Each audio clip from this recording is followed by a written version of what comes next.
It's a doubleheader from the Women's College World Series, and it is win or go home, 2 barbecue.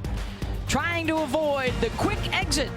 4 teams looking to stick around a little longer. We start with Stanford and Alabama. It's a failure sport. You lose every now and again. We play our best when our backs are against the wall. Failure can be the most powerful fuel a winner can consume. Winning is power. It means the impressions you burn in the consciousness of everyone watching will cut deeper. Giles launches the second home run of her freshman year. If you want to obliterate the ceiling so future generations never know it was even there, remember what it felt like to lose. Swallow it down. Show them what I'm made of. Then go out there and win.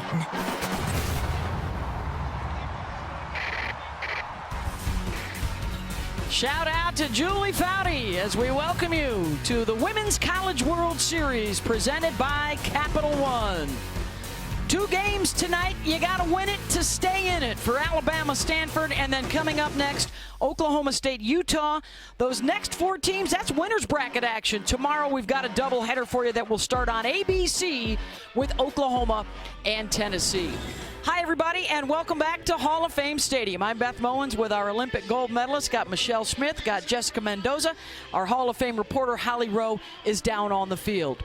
Tonight, emotions should be running high for the Crimson Tide of Alabama as the face of their program for the last 5 years takes center stage for what might be the final time, Smitty, as Montana Fouts fights through injury to fight to get her team another game. Yeah, Beth, she has just been outstanding throughout her career. 5 years, she has just dazzled so many people watching her on and off the field. Just a true, wonderful human being that can throw the ball with authority. But this injury happened in the SEC tournament a couple weeks ago, and this team has rallied behind her. The emotion, knowing whether or not she could throw again. Well, she comes back. Look at the emotion in her, knowing that she punches a ticket for her team to the Women's College World Series.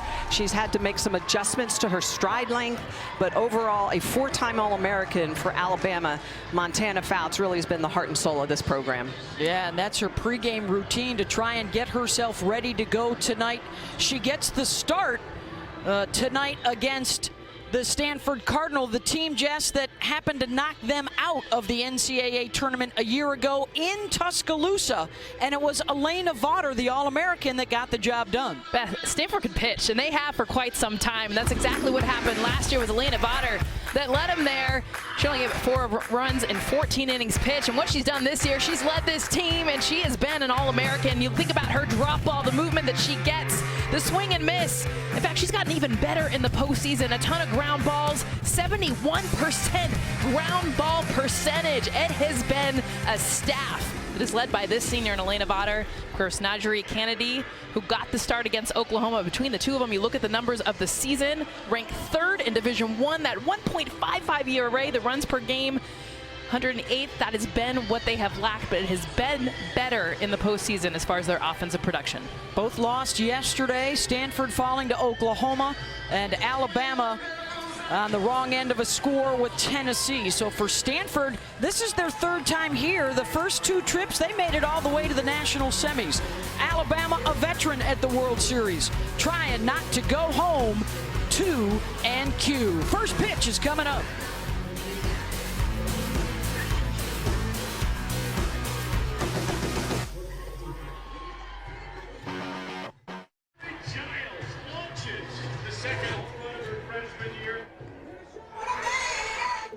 To obliterate the ceiling so future generations never know it was even there.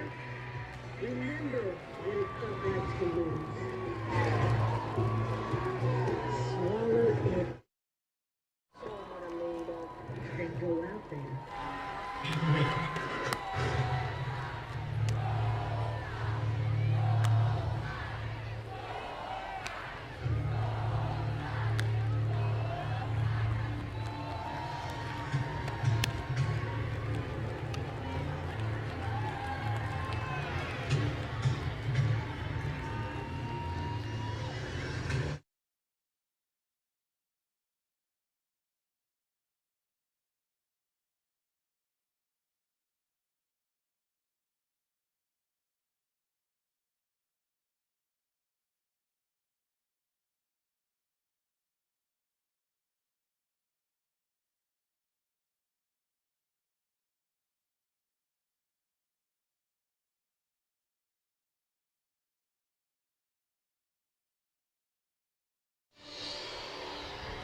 Okay.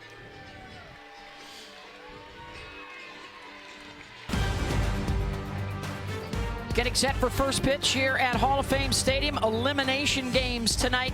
And this is how it went down in Tuscaloosa last year in the regional. Alabama had been to the Super Regionals all 16 years of its existence, and that came to an end last year at the hands of Elena Vaughter.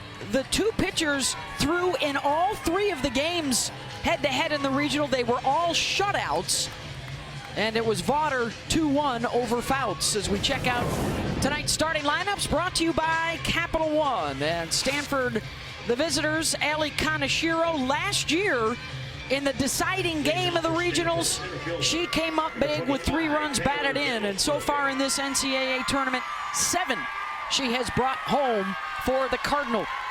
They were held off the board by Jordy Ball and Oklahoma yesterday. They'll need to try and change that tonight against Montana Fouts. Now, Montana Fouts will be a little bit different look than the Montana Fouts of last year. You can see the way that brace is really limiting the extension of that left leg, the land leg. The last time that we saw Montana here, of course, she was throwing a perfect game a couple of years ago to beat UCLA here at the World Series. And those are the numbers for her this season. Only Kat Sandercock has more wins. She picked up her 27th yesterday than any of the other pitchers that are here. This is a new injury, so it's only been a couple weeks, so Montana's really had to do a lot of rehab, but figure out how to throw at that shorter stride, a little less velocity, more spin speed than pitch speed. And she said, I learned there's more tools in my toolbox than velocity. And most pitchers know that, but she had to learn it quick and realize, I'm going to trust my movement. And shoot, 68 ain't bad either. No, exactly, especially when you're getting out to that 8-foot circle. That's fouled out of play by Gindelsberger. Grad student out of Chandler, Arizona. There are 6 grad students and seniors that have been a huge part of this Stanford program the last few years. The first group that Jessica Allister brought in, and they bought in. They've been in the tournament every year. This is their deepest run.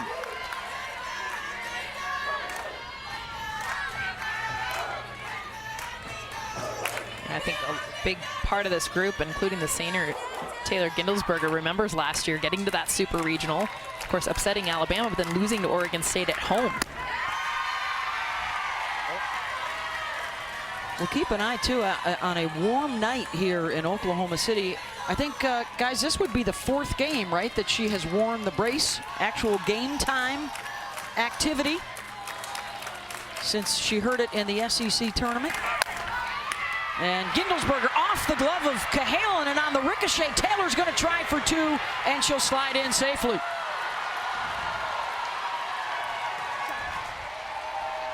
It was clear that Montana Fouts was going to go away to Taylor Gindelsberger. She tried to bunt the first pitch, and after that just fouled off kind of everything else that was middle to away till she got this one, something a little bit more elevated on the outer half. You see the reach there from the freshman Cahalan. Almost gets to this, but because she ricochets it, Gindelsberger, the fast base runner that she is, gets to second base. So immediately a runner in scoring position for Emily Young. Another grad student out of Mason, Ohio. Trying to drop down the bunt. She pops it right up to Montana, but nobody there at second. 1 away. Well, Montana Fouts dealing with that injury. You can see the way that before the injury, she's 70 miles an hour with a good curveball, rise ball, and she lived up in there. Since the injury, she's been a little bit lower velocity, but more movement. And you can see the stride on the left-hand side before the injury. She's out beyond the 8-foot circle. Since the injury, she's in front of that 8-foot circle. So not being able to extend that left leg out. She's a little bit shorter. And she's really having a problem right now with the brace, Michelle. Yeah, it looks like it's continuing to slide down her leg, and that brace is there to keep her from extending or hyperextending that leg when it lands down. The foot lands. It's really actually incredible what she's been doing over these last couple weeks since that injury. She was not available for regionals. She was available for super regionals. Just trying to extend her career. She really has been the heart and the soul of this team. So much emotion. Yep. Facing Kaneshiro, who knocked in 3 RBI off of Montana in last year's tournament. She checks the runner, goes to first for the out, and it appeared they had the runner hung up between second and third. Well, this is a comebacker to Montana Fouts. She turns back to look at Taylor, but I think in this situation, she's probably not comfortable being able to turn. So I take that more as, yeah, I see you. I don't know how quickly I can make that turn on my feet. I'm set up to throw to first. I'm going to take the out and try and deal with the hitter with 2 outs. That's smart. We've seen her on when she's had to really move laterally, not be able to rely on a lot of pressure on that knee. It's smart to not even try. This is Kylie Chung, the sophomore from Thousand Oaks, California. Hot shot to second. Kelly Hevlin stays down on it, side retired. A double for Gindelsberger, and she is left out there. Bama picking up the bats when we come back.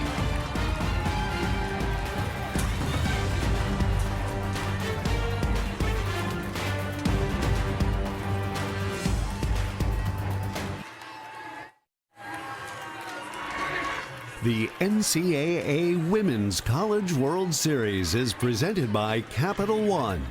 What's in your wallet?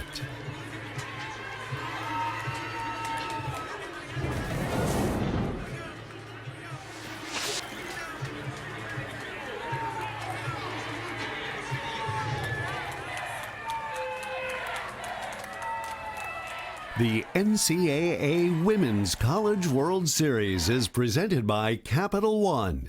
What's in your wallet?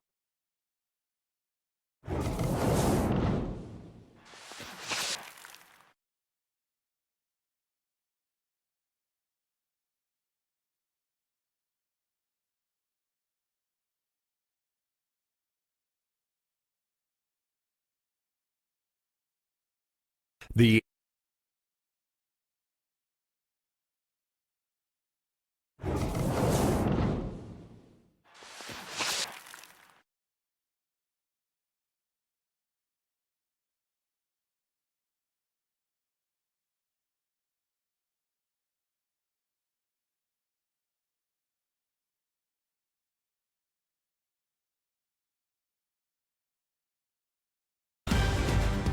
The NCAA Women's College World Series is presented by Capital One.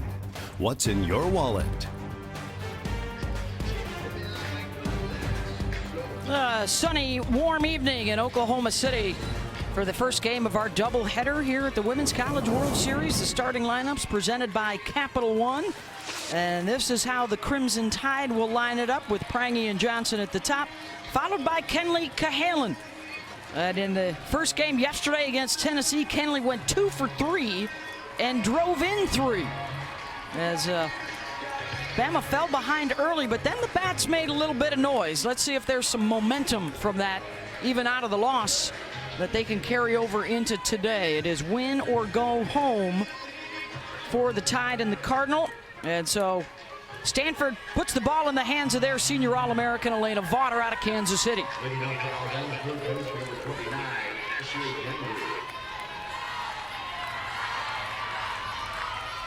Top 5 in Stanford history in wins, strikeouts, and shutouts. And a 20-game winner this season. Making a great 1-2 punch with Nigeri Kennedy, the National Freshman of the Year.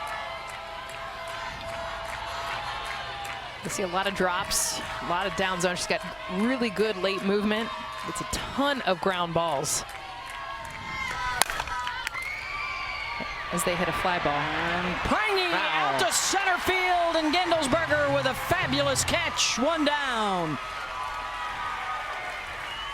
Great read. I mean, that's the biggest thing on this one, because it's off the very end of the bat. So you have to read this thing initially. You see Gindelsberger coming in, and then she just lets it out. It's a perfect ball to dive for because it's coming straight down. Even if you don't make this catch, it's not going to go very far. Talk about a way to lead off the game for your pitcher, Elena Vaughter. All smiles. hit a double and now stealing a double out there in center field. Here's Jenna Johnson.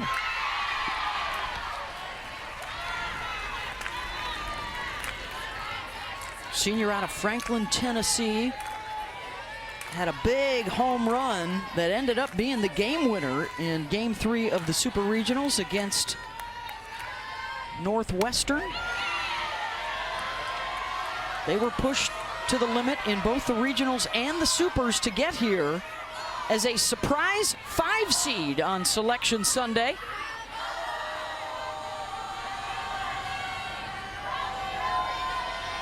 But they got through it to advance here to the World Series for the 14th time. Winners of the national championship in 2012 for Patrick Murphy. A couple of years later, they were back in the Champ Series. Those fabulous teams that featured the likes of the J-Train, Jackie Traina, and one of our cohorts here at ESPN, Caleb Rowe. He's had some success. He knows how to beat the Pac-12. How about that? Here at the World Series, Bama has won their last 10 games. The last loss was Arizona State en route to their national championship in 2008. I was going to say, they were pretty good back then. ASU was. Winning back-to-back natties. So let's see if they can make it 11 in a row over the Pac-12 here.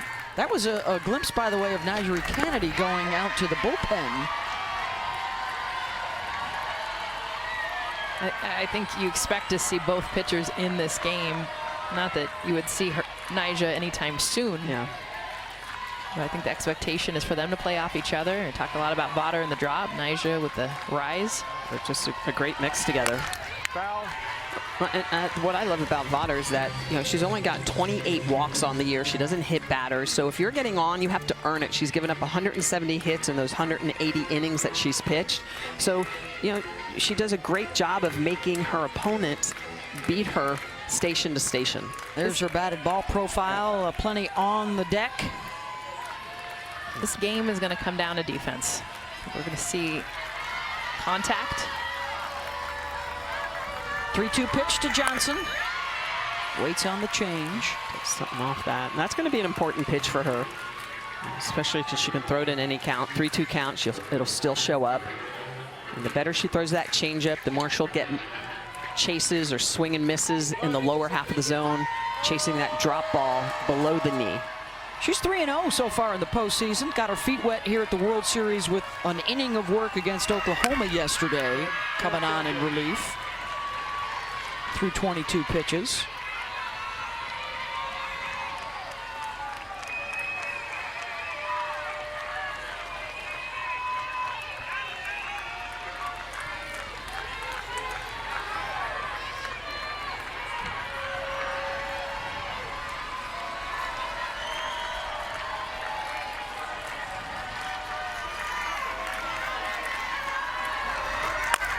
Johnson puts this one in play, floats it out to right. And Caitlin Lim is there, 2 out. We'll take a look at Vaughter and exactly how she gets it done. It's this drop ball, really good over the top rotation. She'll throw it on both corners, but look at the way that this ball spins. That is really good rotation. 12 to 6 o'clock or 6 to 12, so it's over the top. Very pure. A lot of pitchers cannot do that. I mean, when you look at that sort of spin, that's elite spin coming right out, thumb toward target, rolling off those fingertips. It's such a cool look, too. Yeah. I just love when we can show the spin, because it's something as a hitter, you see that spin, but you don't understand what it's going to do when you decide to swing. It becomes a strike to a ball.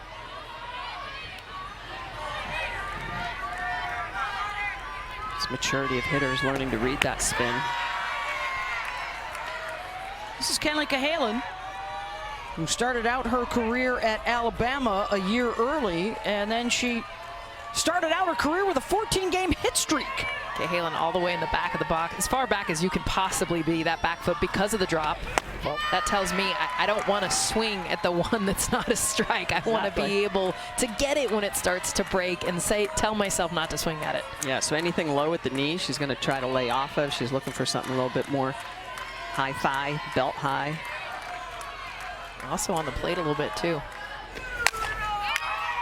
Sends that the opposite way, and back on the grass to make the catch is Emily Young. So, of course, the drop ball pitcher gets 3 flyouts to start the game. And we are scoreless through 1. It's not just outfielders with a good drop step. Emily Young, a nice job going back, making the grab. 3rd out of the inning for the Cardinal.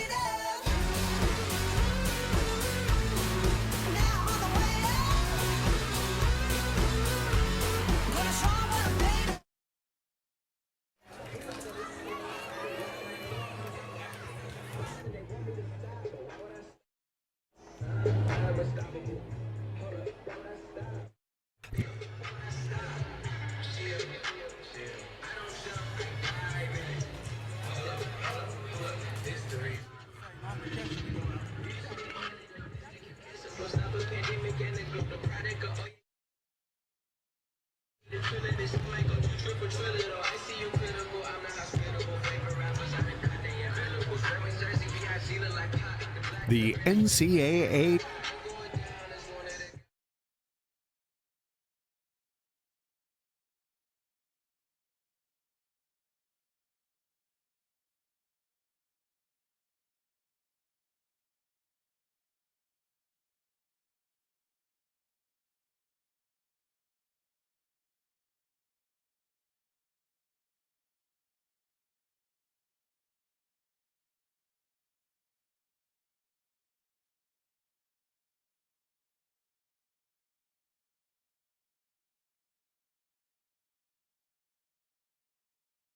Hi everyone, my name is Emily Schultz. I'm the 5th year on the Stanford softball team.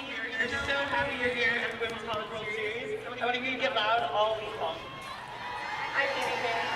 For Montana Fouts, dealing with this injury late in her senior season could be filled with disappointment, but instead, they're focused on another young lady who's in the fight for her life.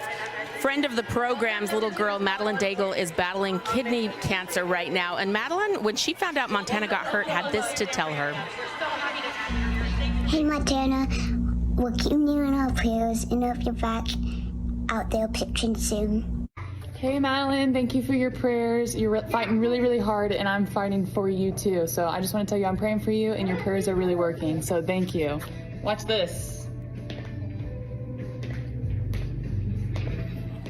It just puts life into real perspective that this is sports. Other people are battling for lives, and we just want to say thank you to Madeline. She has been such an inspiration for all of us, from her custom cleat she designed for third baseman Ashley Prange to shouting out for Montana. They have been very inspired by this young lady and her fight and zest for life.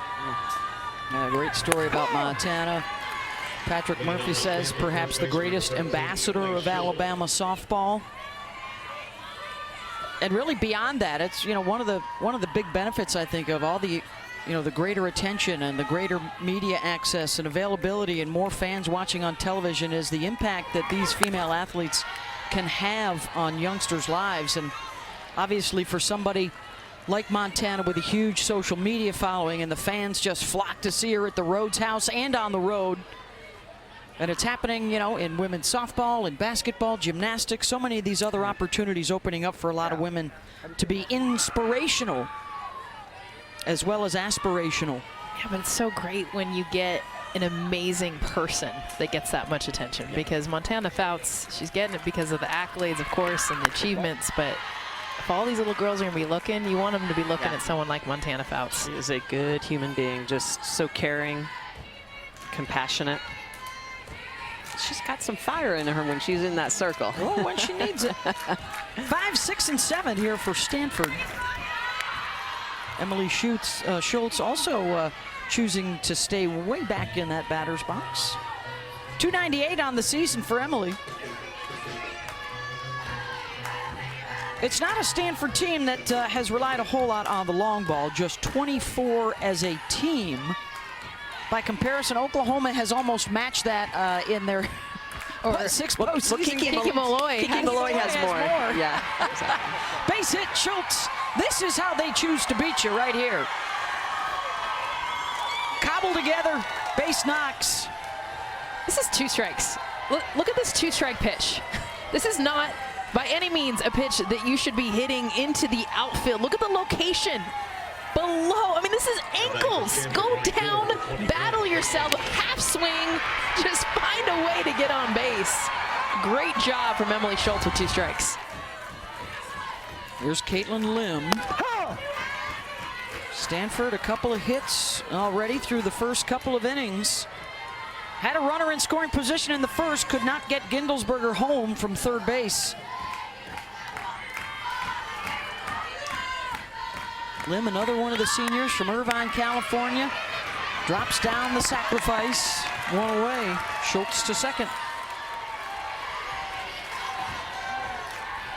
That's a really good job by Broadfoot to go get that bunt. So Alabama having to play a traditional defense where the corners are going to have to go get anything short. Hevlin, the second baseman, is going to have to cover first base.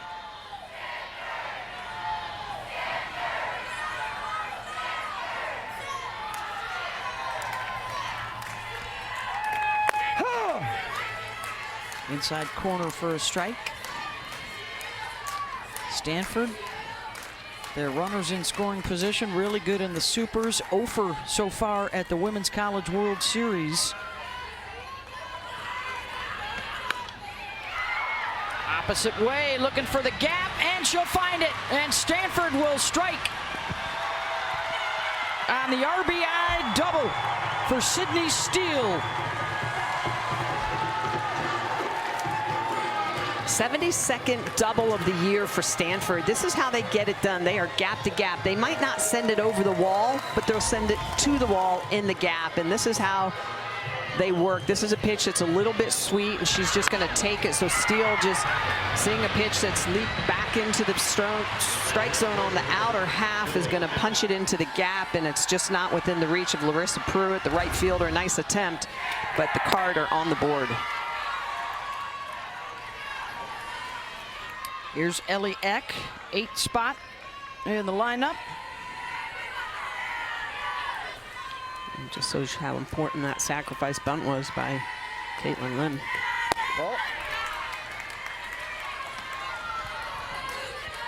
So already a couple of extra base hits for the Card and a 1-0 lead.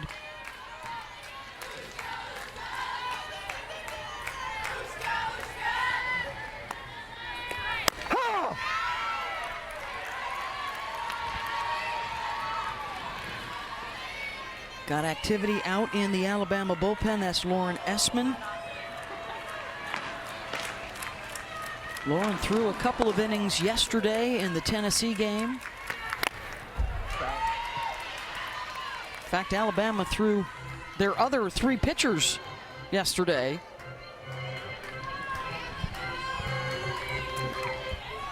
Torrance has already limbered up. She was out there pregame.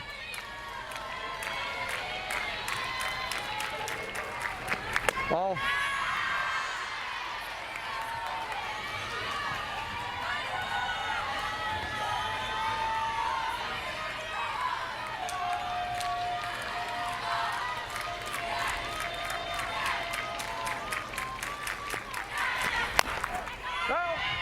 Outside the line.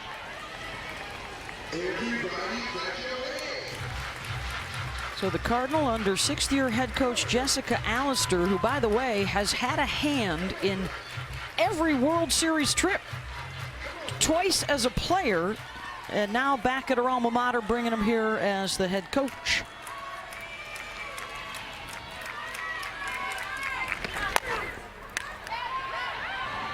That will get out of play.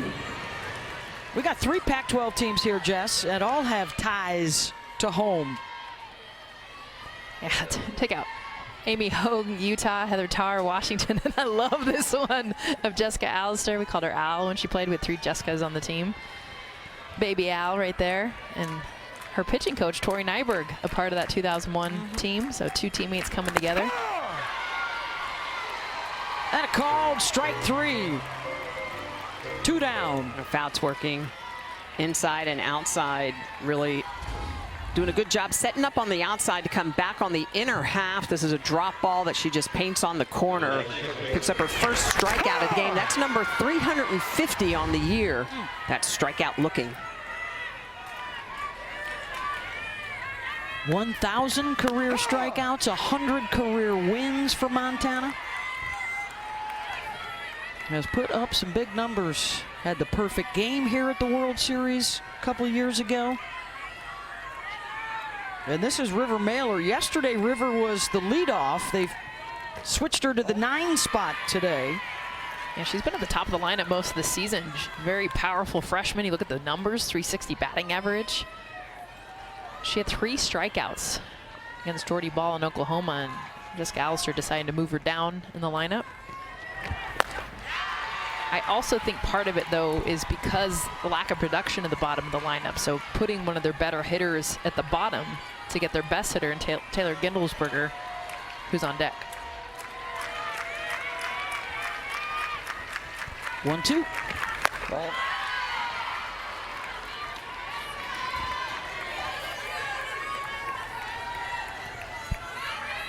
Rivers, the freshman out of Monroe, Washington, an all Pac-12 performer, as well as on the all-defensive team this year in the Pac. And a called strike 3, so a couple back-to-back looking for Montana Fouts, but a run in for Stanford to take the lead. Montana Fouts, so much energy and emotion, really doing all she can with that leg injury, painting the corners, working the outside corner, gets the strikeout with the screwball. 2 Ks looking for Fouts.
Well, on the right is the current day Allie Shipman playing for Alabama. On the left is Allie with her big sister Madison, who was an All-American at Tennessee, who also played here at the Women's College World Series. Let's take you back 10 years. Pow!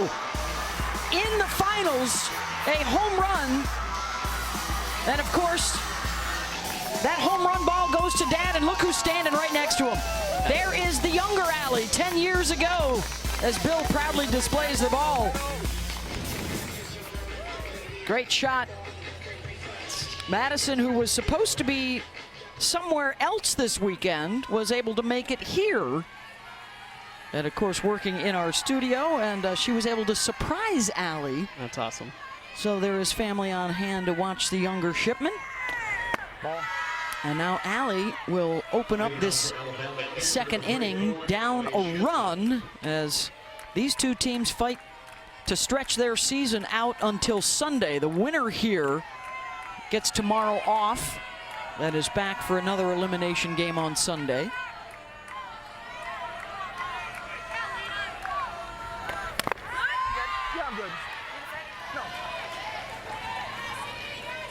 Allie, who started out her career at Tennessee, was there for 3 years, and now the last 2 with Alabama.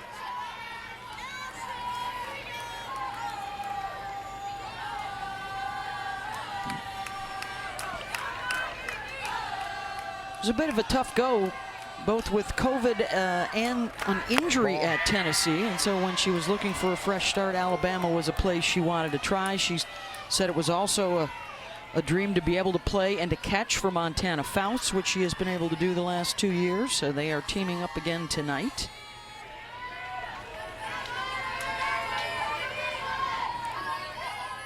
Of course, faced her old teammates yesterday. Tennessee a 10-5 winner. They are in the winner's bracket tomorrow afternoon on ABC at 3 Eastern against Oklahoma.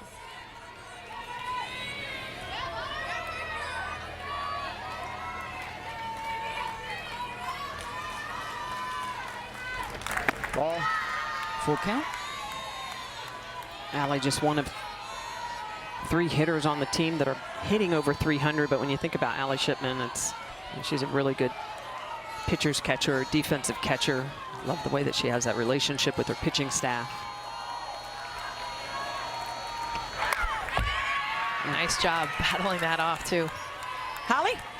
Well, when we were meeting with Allie, she had some disappointment in her voice because all of her siblings were going to be busy this weekend, unable to be here. But there was a special surprise. She did not know it, but her sister, Maddie, was here. She went in, surprised her at their team meeting, and you see the tears. So happy that her role model and big sis who played on this field is here to watch her play. Awesome. Slow roller to short. Emily Young over to first, one down.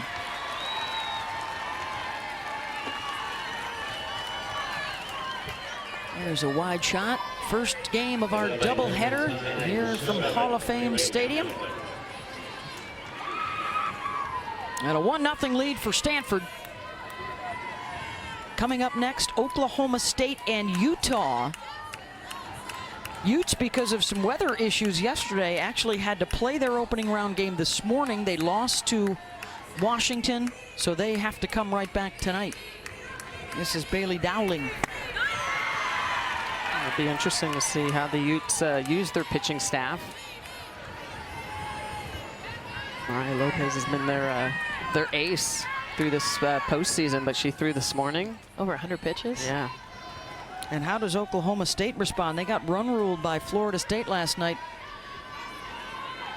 They had to literally weather the storm. There was an hour and 46-minute delay in game. That was after an hour 14-minute delay pregame. They started ace Kelly Maxwell, but did not bring her back after the weather delay, and that's when Florida State started to open things up. And Dowling looking for some new lumber. She didn't even swing yet. Or make contact. Yeah. Must be a feel thing.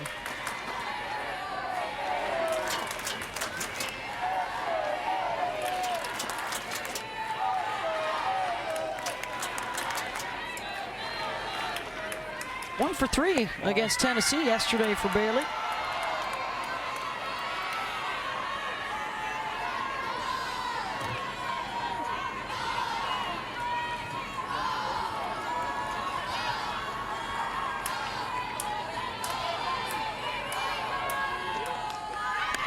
Let me see it. Here's how our Women's College World Series bracket is shaping up. So the elimination games tonight, the winners bracket games tomorrow. OU Tennessee and Florida State Washington. That is our bracket update brought to you by Enterprise. Bailey Dowling just barely got a piece of that changeup. Yeah. 2 strikes, spot her going to that pitch actually quite a bit this inning. Dowling, that one's chopped to Young. Oh, and it gets away from Emily Schultz. 1 out base runner on the miscue from Stanford. We talked about this game's going to come down to defense because there's going to be a lot of contact, a lot of ground balls, and Emily Young just makes this throw wide. Of course, Emily Schultz had it right there in the glove. Probably give it an E6. Yeah, they're going to give that to the shortstop. But as a first baseman myself, that's a catchable ball. You have to catch that. If you can keep your foot on the bag and it still touches your glove, you have to be able to make that catch. All right, can Emma Broadfoot and the Tide cash in here? junior out of Danville, Alabama. Emma started out at North Alabama, transferred in, always wanted to play for the Crimson Tide.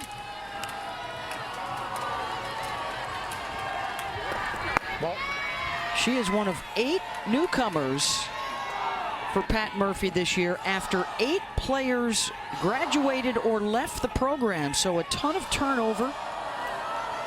And fighting through the adversity, fighting through the Fouts issue, he the other day called it the most gratifying season of his career. Young will try again, this time gets it right, 2 down.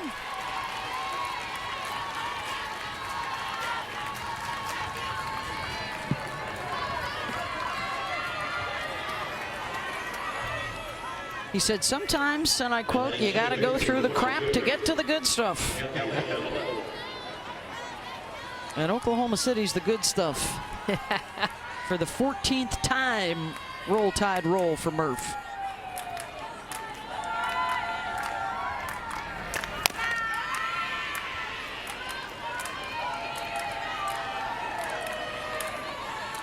Callie Hevlin, one of the newcomers to the starting lineup this season. Benefited greatly from playing to that recent addition, that Florida Summer League, where she tried to hone her craft in the offseason. Florida Gulf Coast Softball League. Oh, and there's a shot, but right at Schultz. So Stanford's defense able to clean it up. 2 complete, 1-0 card. Emily Schultz in the perfect position, making sure she's covering that line, getting out of the jam. Stanford picking up the bats with a 1-0 lead.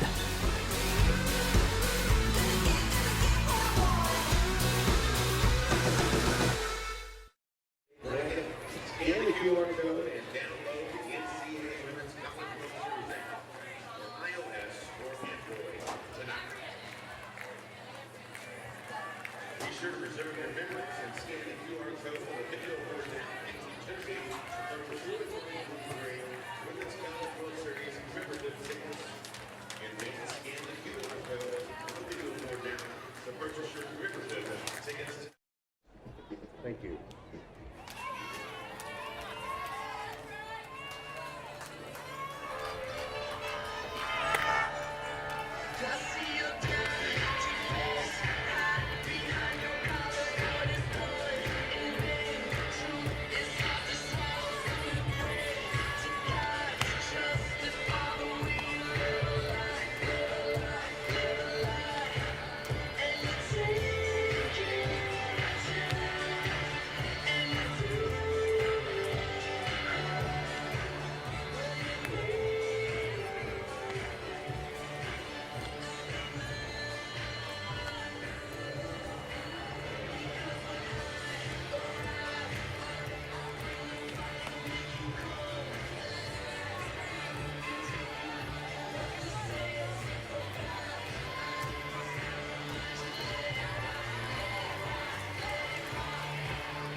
It's got to be fun watching the best players in the world.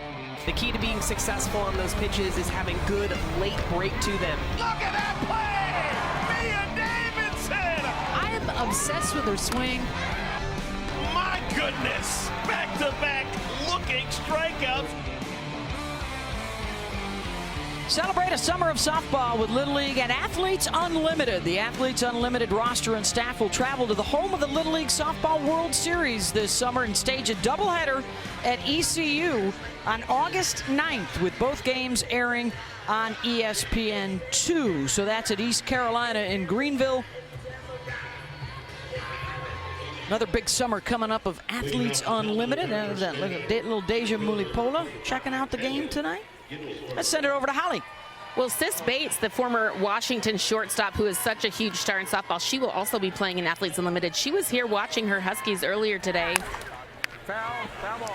And I talked to her about Athletes Unlimited. She's still playing at a very high level. They report next week to start training. And if you haven't been to an Athletes Unlimited game, it is phenomenal. Every player that you grew up loving watching in the Women's College World Series is playing on the same field. So really cool opportunity. And I love that these women are still getting an opportunity to play post-college. They just signed Megan Ferramo, too, a couple days ago, so she'll be added onto that roster. That's awesome. That'll be a lot of fun, too, around Little League softball. Yeah. Coming up in August. And their season will get underway shortly after we conclude here. Championship Series starts next Wednesday, Thursday, and if necessary on Friday of next week.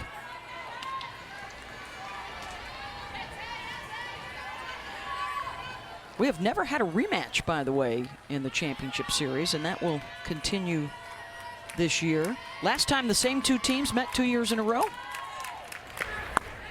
UCLA Cal, 2003-2004, the year before the Champ Series began.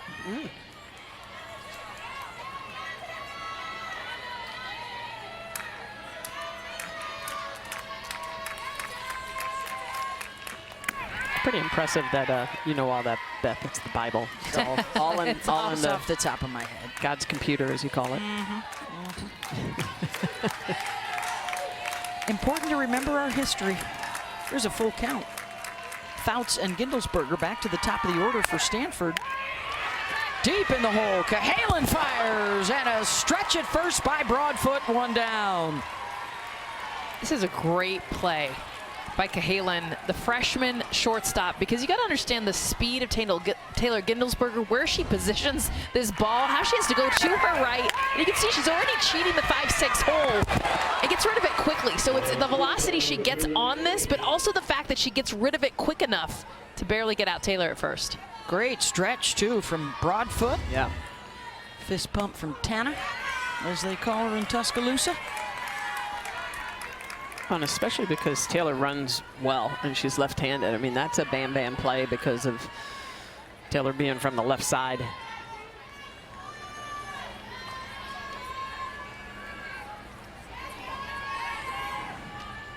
Holly? Well, Cahalan should be in high school right now. Her graduation class is graduating from Hewitt High School in Trussville, Alabama this weekend. But she enrolled early. Here she is. She was a 17-year-old when she got to Bama, and here she is making plays at the World Series instead of going through her high school graduation. All the players they lost last year, needed. Graduated or transferred. Yep. Needed her to come in, and she has made an impact. Well, you know, when Pat Murphy says she's got the fire in her belly like Kelly Crutchman used to, one of the first great superstars at Alabama, that's saying something. And hey, kid, we know you're 17. Why don't you just come on in and play shortstop for us here in the SEC? Yeah, it's see how that goes. One thing to come in and then to have to play shortstop position where you're being moved, positioning, all this stuff going on, but also for her swing to be compared to Kelly Crutchman. Yeah. That's a pretty big honor. Former Alabama Miss Softball. She moved over from third base in high school.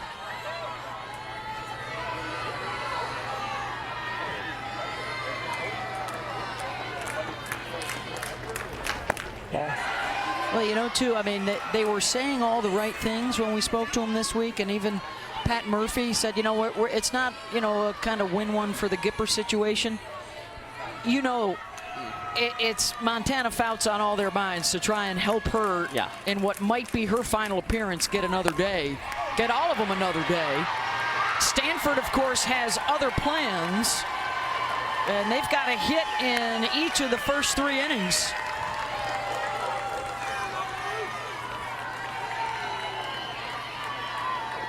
As Fouts continues to fight through that leg injury to try and extend it to another day. Well, I think the thing that Stanford's been doing so well against Montana is working her deep into counts.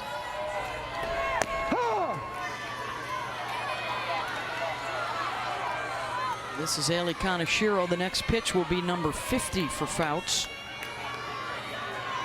Allie grounded back to the circle her first time up.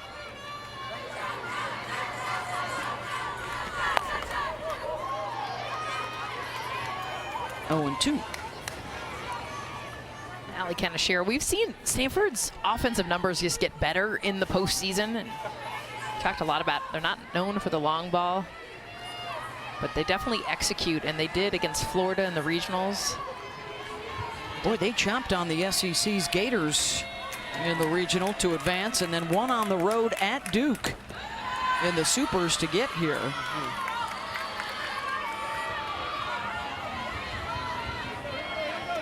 Especially when one of the games they had to get up and play. It was a 9 a.m. Eastern start, so they were up. That's 6 a.m. Stanford time. Start. That's the start. Getting out of bed, eating breakfast. They were up, I think it was at 3:30 Pacific, if not earlier. They're at Stanford, people. They're go-getters. They attack the day. Not at 3:30 in the morning. Yeah, that was impressive. Well, they were averaging 4 runs a game in the regular season, 6 runs a game through the first 2 weeks of the NCAA tournament. Yeah, and that's significant, especially when you start thinking about the arms that you're facing. You know, the value of the pitching goes up as you get deeper into the postseason. And you know, this is where they've been productive. They're at 259 RISP in season. They're at 311 RISP in the NCAA tournament, and you know, 3 of their 4 hits have been with 2 strikes. So that's all situational hitting. And when you can hit well situationally in the postseason, you typically win games. They're also very comfortable in close games because they have played a ton of them. It's like old school softball, right? Yep. And that's good for pitchers because that's pitching under pressure with a 1-run lead, or you know, in a situation where you can't make a mistake, and it forces you as a pitcher to have to be super dialed in.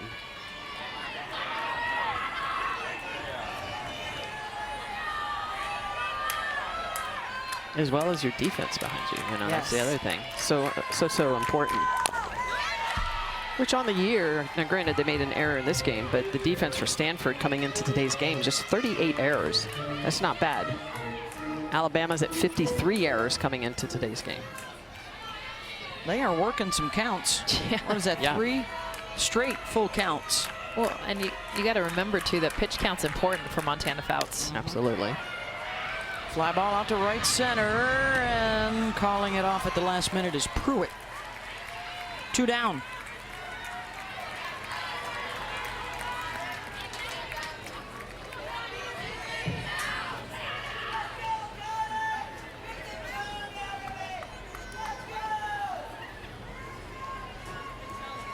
And now a conversation here as Lance McMahon comes out to talk with Montana Fouts. We will remind you that Sunday Night Baseball features the Yankees and the Dodgers this weekend. Sunday, 7 Eastern. That'll be the last game of the series. Coverage starts with baseball tonight. Sunday night countdown at 6 o'clock. Kershaw and Severino going head-to-head tonight. Oh, yeah. Oh, boy. I can smell it, even though... Here we go with through the TV, I can smell it. One of my favorites. Power of the brain. Oh, it's the best. It's like the best, like, you don't need to market it. Just is kettle corn brain food? Is that what you said? I think it is. Superfood. Well, superfood. Super taste bud food. I know. You know, so many vitamins. Kylie Chung. You heard the home plate umpire Dustin Douglas say that one was in. He's with Mike Burwell, Tracy Laycock, and Don Brown tonight.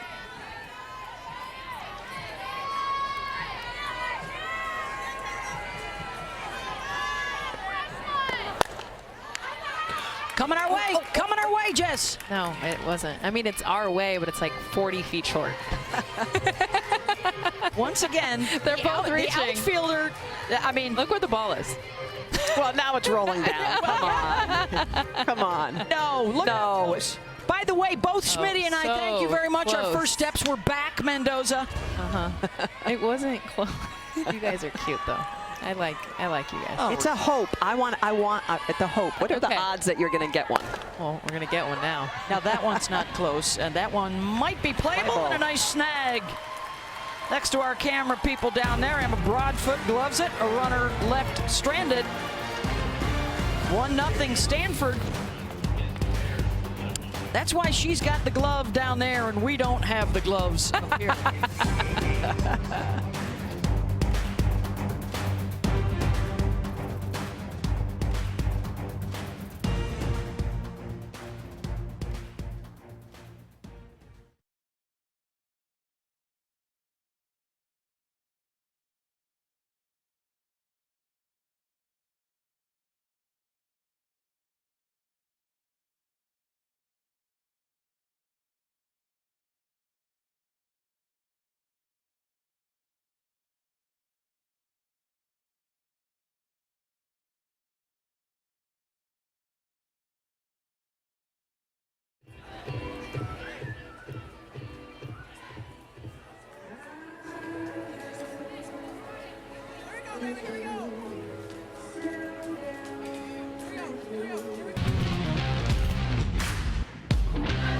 White is at the wall, and Brockenroe puts another run on the scoreboard, baby. 2-run score, and it is game on in OKC. Kevin Brown with the calls for you, and that sets us up for the Tennessee Lady Vols and the Oklahoma Sooners on ABC. 3 Eastern tomorrow, winners bracket. That'll start a doubleheader for us with Florida State Washington tomorrow night. And for the Oklahoma Sooners, it's been a decade of dominance since 2013. They are going for their 6th title in 10 years. And they are the heavy favorites back once again, and they are also going for a three-peat. Winners in 21 and 22, the UCLA Bruins from 88 to 90 under Sharon Backus. The only others to win 3 straight.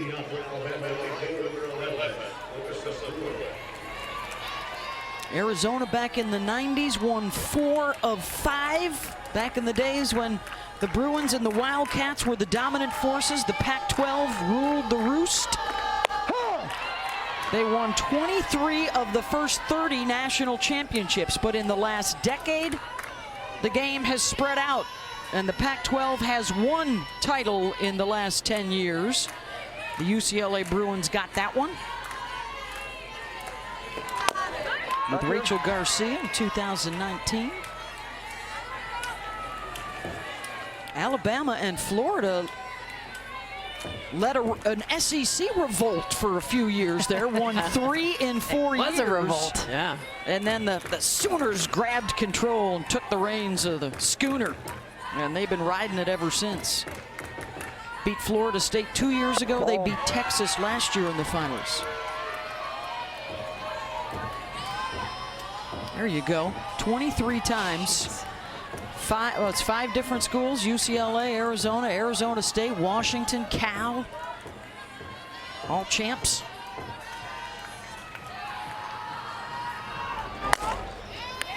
And the parity started to set in the last 10 years.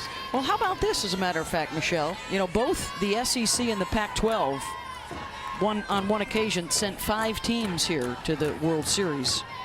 But in the last 2 years, the SEC and the Pac-12, bupkis in the Champ Series. Yeah. It's because the Big 12 has dominated as of late with, obviously, Oklahoma. They had 3 of the Final 4 last year. Ground ball to short. Young's been busy there. Usually are. Yeah. Vader on the mound. Well, since we've been talking about it, let's preview it for you. The championship series, the finals will begin. Best 2 out of 3 next Wednesday night, 8 Eastern on ESPN.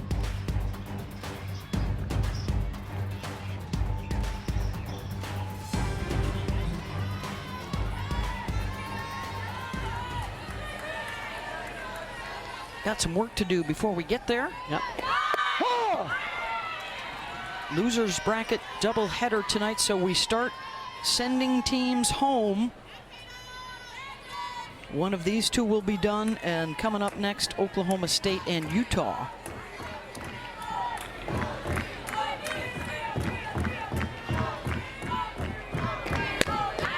Of course, we are also getting ready in a couple years' time, guys, from UCLA leaving the Pac-12 to go to the Big Ten, and both Oklahoma and Texas leaving the Big 12 to go to the SEC. So the landscape is about to shift again.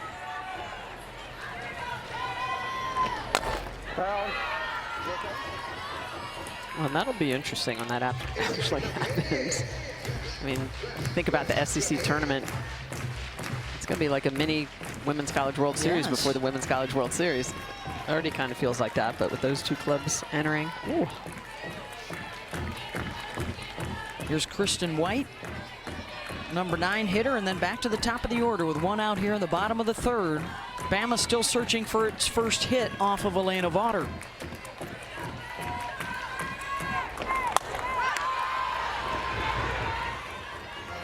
You guys didn't want to get that one? So close. I'm gonna let that one go.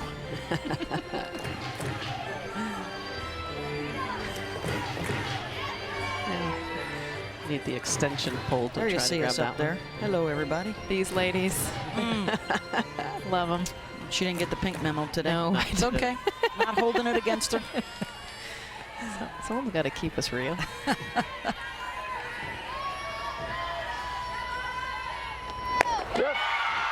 Got her to chase it. The first strikeout for Vaughter tonight, 2 down. Vaughter's been so good at rallying ground balls. This is a drop ball in the outer half, and it kind of starting to cut away from White. She's going to whip through it.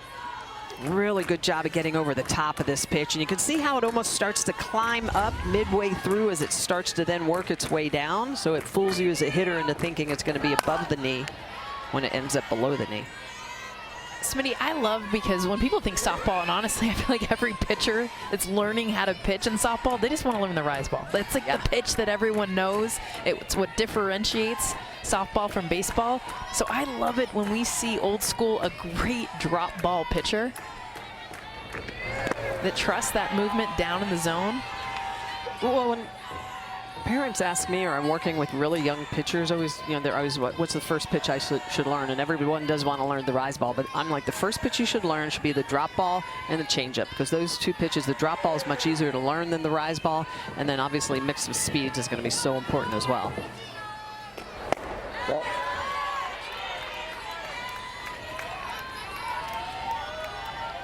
Top of the order now, and Ashley Prangy. For most of the season, Ashley was the muscle in the middle of the order, but with that good batting average over the course of the season, they moved her up top so she would get more at-bats. And there she goes, drilling it back up the middle for the Tide's first hit of the night.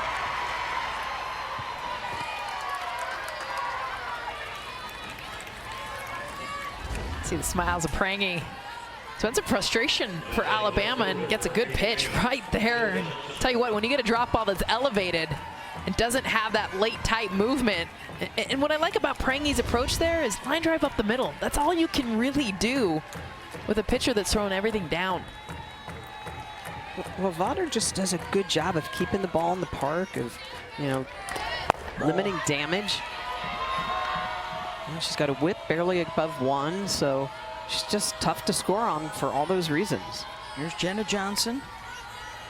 Flew out to right back in the first inning.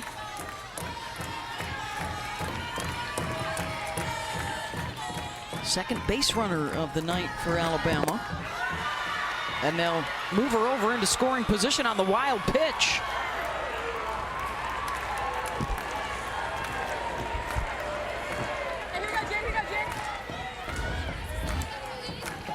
Kanashiro loses this. I mean, it's down in the zone, but watch her try to backhand it, and then she can't find it. She closes her eyes when she sees it come up, and then she's got no idea where it's at. And that's, as a catcher, when you're catching and looking at that true drop spin come, you need to let it hit off your chest protector. Holly? Well, we told you before about the team inspiration for Alabama, Madeline Daigle, who is at home watching right now. Her dad texted me, these are the special cleats that Madeline designed at St. Jude Children's Hospital for Ashley Prangy. She's allowed to wear them here in the Women's College World Series. They're fire. A lot of the other players on the team are asking for them, so she also designed some for Montana Fouts. And after the SEC tournament, Ashley Prange, who went yard about every time she got up to bat with that inspiration from Madeline, actually got to go and visit her at St. Jude's Children's Hospital. So really special moments on the field, behind the scenes, all of it for this awesome. Alabama softball team. Those are so awesome. So great. And now can Johnson get those cleats to swing around third and head for home? As we get later into the ball game too, with the leg issue for Montana Fouts, it'll be all hands on deck out beyond the outfield fence. Fouts still has the brace on. She's still looking on, maybe back out there the next inning, but just in case those two are ready to go, they've been loosening up out in the bullpen. Essman on the left, Torrance on the right. In a one-run game. Oh, pretty pitch. 47. Yeah, she blends that so well. And the reason that that one was so effective is because it was in the high 40s. Some of her other changeups have been like 52, 53, just a tad bit too fast.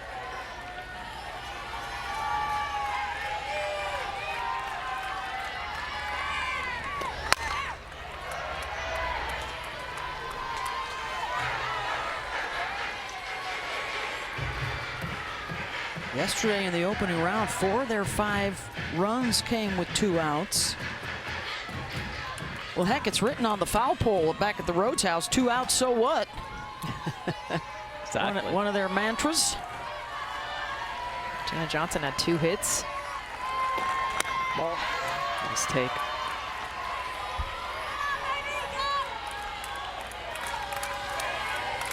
Vaughter actually thrown 3 different speeds, so her hard drop is in the mid-60s, off-speed drop at 59, and then that changeup in the low 50s, high 40s.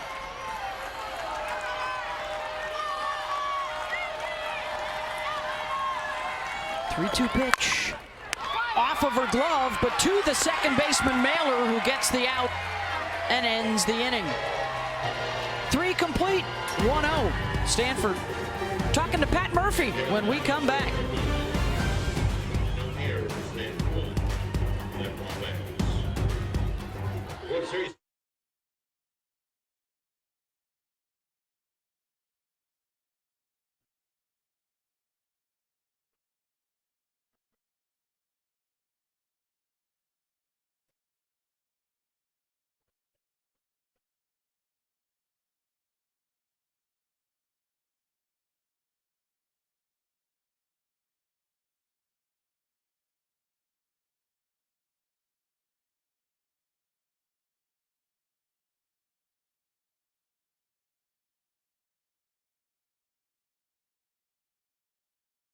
Tatum. Then we got Mojo made up of Peyton and Johnny. So they just spin around the bat 10 times. After they spin around 10 times, they will run down their teammate.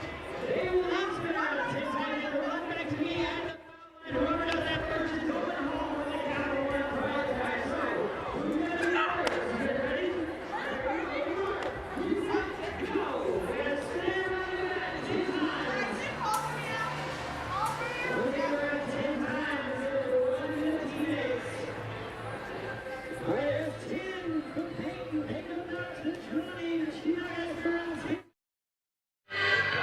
There's Sadie and Tatum right behind them. Yes. All right, what's it going to be? Is it going to be Mojo or is it going to be Saints? And it's going to be Mojo. Welcome back to the NCAA Women's College World Series presented by Capital One, here with Alabama head coach Patrick Murphy. And coach, as we watch Montana Fouts struggle with the knee brace on the injury, how do you describe the will for her to be out here right now? It's unbelievable. And you know, Holly, you've seen her for 5 years. She is, I've said it before, I'll say it right now. She's the grittiest, most resilient kid I've ever had in the circle. She wants to be out there so dang bad. And I have to give her a shot. I have to give her a shot. She's earned it. But how long do you let her go? We see her. She's done a good job so far, but how long do you keep her out there? Yeah, and I don't know if you've noticed the catcher and our pitching coach, Lance McMahon, goes out. That's not a strategy thing. That's to readjust her brace. And it's not a gamesmanship thing.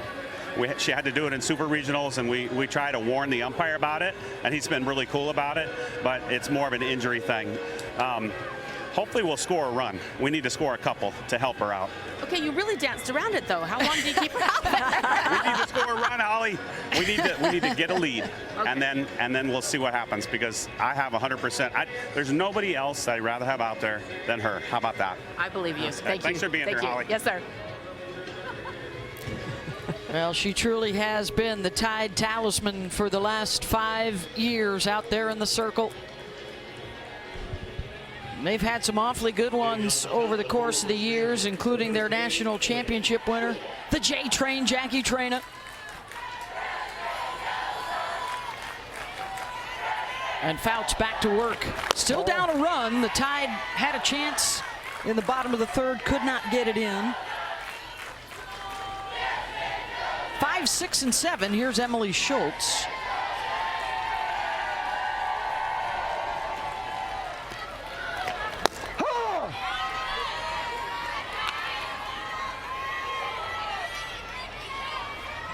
Emily singled and scored the lone run back in the second on the RBI double from Sydney Steele. Ball. And that has been the difference so far. 4 hits off of Fouts. They've gotten at least one in each of the first 3 innings.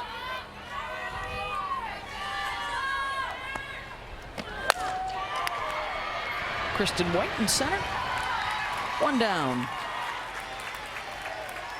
When Patrick Murphy talks about Montana Fouts and everything that she brings to this Alabama program, it really was apparent during this time in early May with the injury when she throws the pitch, and it's soon apparent that she's not going to be able to stay in the game. And I love the way, instead of just walking off the field and feeling bad for herself, she looks at her teammates and she says, you can do it. She looks at Jay Laturns, who comes in, and Alex Salter, and says, you can do it. We can win this game. Battle for me. Leadership, inspiration. That's what Montana Fouts is, and that's what she represents on and off the field. She had about, what, 8 seconds, right? Of just, I'm frustrated, that hurt, and then right back to her team. Yeah. Out of Grayson, Kentucky. When we talked to her the other day, she said, Bama is a blessing. And I get to play, and that's the positive. When I was texting with her after the injury, and she just was talking about keeping the face, working hard, just in rehab, just for the opportunity to step on the field one more time and wear that uniform for Alabama. Holly? Well, I think when it's all said and done and we find out exactly the extent that she's injured, people are going to be shocked and amazed at what Montana Fouts has gone through to be pitching here in the postseason for her team. She and Dr. Lyle King from Birmingham have been working around the clock, about 8 to 6 hours a day, on personal rehab, strength. You're seeing her do a lot of balance exercises in the dugout right now with their athletic trainer, Essie Adenka, and they're just doing everything, all hands on deck, to make sure she can fight through this injury, because she still is effective as a pitcher. And I just, when it all is said and done and you find out what this injury really is, I think everyone's going to be shocked.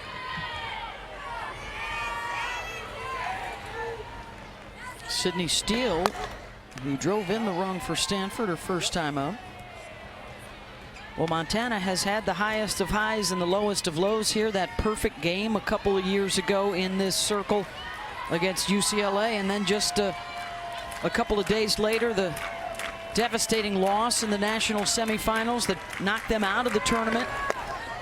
Missed out on Oklahoma City last year, and now the triumphant return. And this has been a little bit of a roller coaster season for them. There were times where, even with Montana Fouts in the circle, they looked like they were in trouble. I mean, they went to Austin for that series against Texas, and she had to really throw her heart out in order to have the opportunity to win those games. And it was a question, you know, worried about the offense, worried about the ability to score runs for her, even when she was healthy. But that was what was so remarkable is when she came out in the SEC tournament, that championship game, is all of a sudden their offense came to life. I mean, they understood we need to score runs. We don't have this ace that's going to dominate, and they didn't know for how long.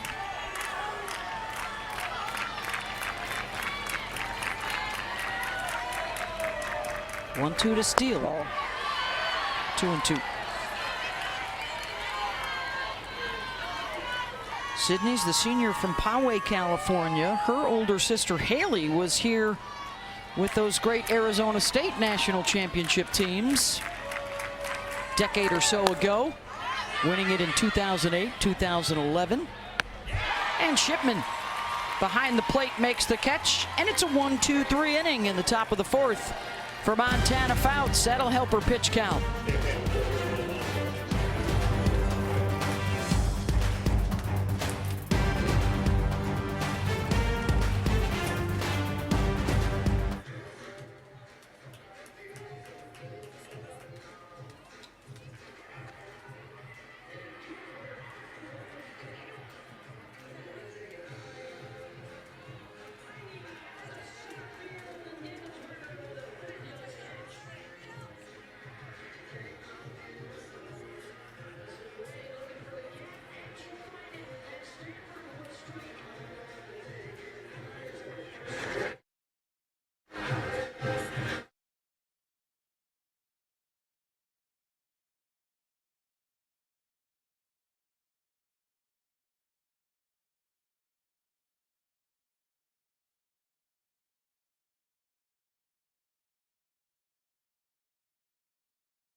Welcome back to NCAA Softball's Women's College World Series presented by Capital One, here with Stanford coach Alistair.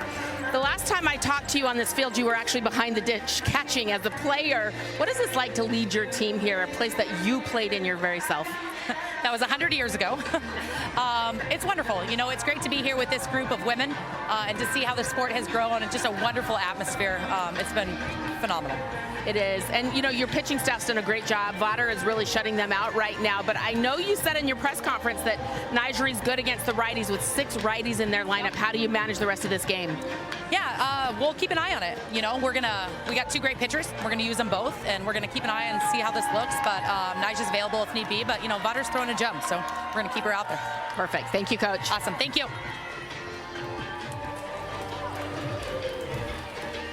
All right.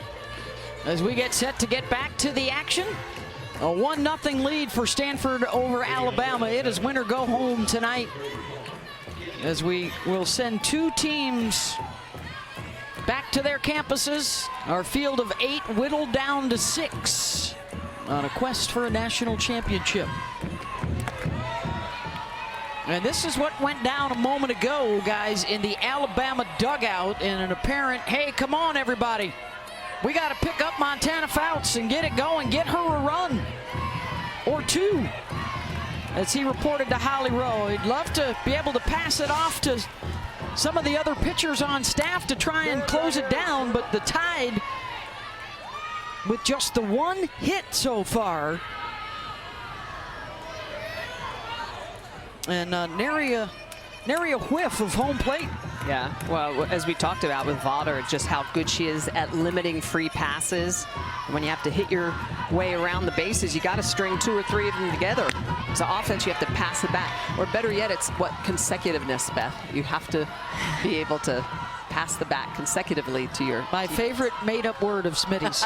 I believe Pat calls it old school Alabama. He wants them to hit it the way they have always done in T-Town. But Alana Votter's making that difficult so far tonight for Stanford. She wants another game too for the likes of Gindelsberger and Steele and Schultz and Young and Caitlin Lim, the other seniors for the Card. Cahalan making an adjustment, moving up in the box a little bit. She had been way back. Trying to figure out a way to catch that drop ball before it continues down. And Smitty, I'm not a huge fan of moving that much. Now you'll see her in more of a mid box. Yes, just because that's hard. I mean, you're taking feet of difference away. Well, now you're playing more with your timing. Yeah, so I used to do that as well, but with one I knew it was mostly drop, mostly down, and I could split the plate and look from the belt down. But you're right. I mean, different hitters hit well different ways. And this, by the way, is the part of the batting order to get it going. It's the heart. But instead, Vaughter gets the strikeout of Cahalan. 1 down. And the problem with moving up in the box is that you become more susceptible to the mix of speed and the change of speed. And so Vaughter's going to notice that. And look at the way she comes with this changeup. This is a flip change, so it's spinning in the opposite direction. It is moving, which makes to the eye, to the brain, it looks like it's coming at you at 67 miles an hour, when in fact it's coming in at about 50 miles an hour. Big strikeout for Vaughter, second of the game. It was almost like a rise. I mean, it looked like it was rising, even though it was a total changeup. But you're right, that spin. Yeah, that's why flip changes are so nasty.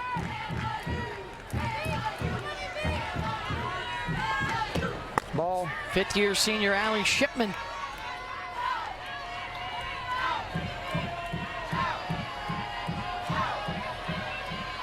Allie will be off to med school. Told us she wants to be a surgeon after her playing days.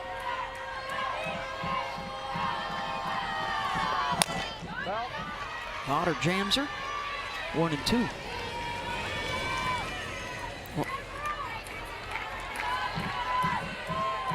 Utes have arrived. Juju Jimenez leading that group.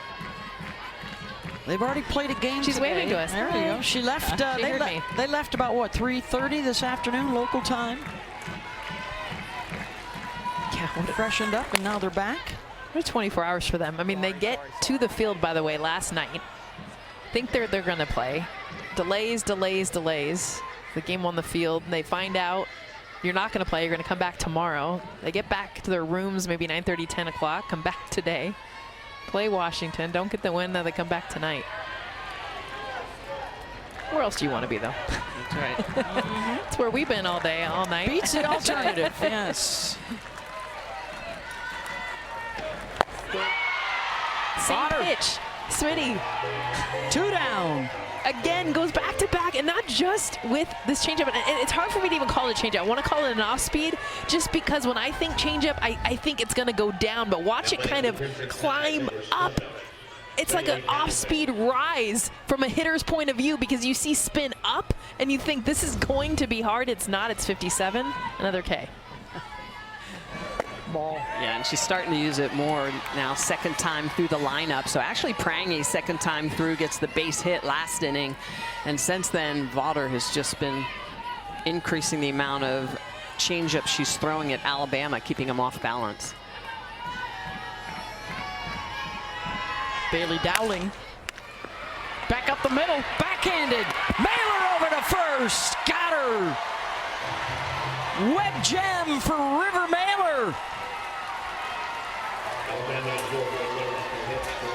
River Mailer is a freshman, but she will be the shortstop next year when Emily Young graduates. You want to see why? She's the best defender on this team. You're talking all your momentum going into the outfield. Nails the throw.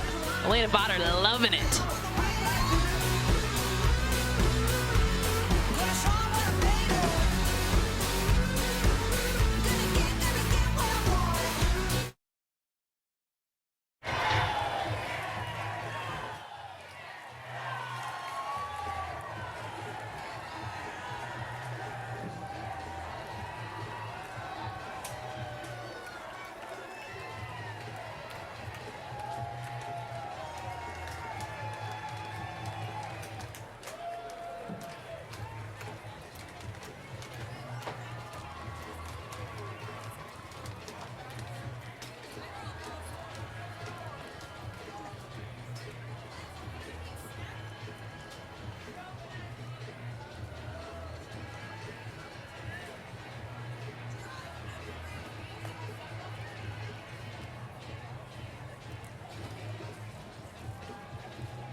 Vaughter is hitting.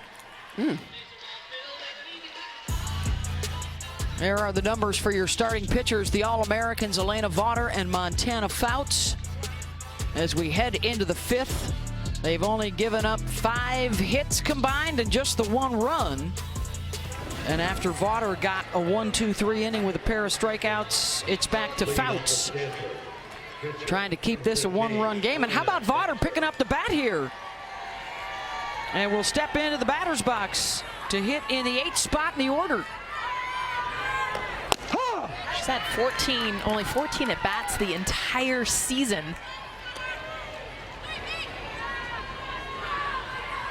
This is the designated player spot in the order. She's 0 for 3 in her at-bat so far in the postseason. She did have that big one, and if you watch her in batting practice, because she'll hit, she's got pop. She's hitting a lot of balls in the gap, a lot of balls over the fence. And she's hitting for a batter that's hitting about 180. So I think that's part of it too, is letting her help herself.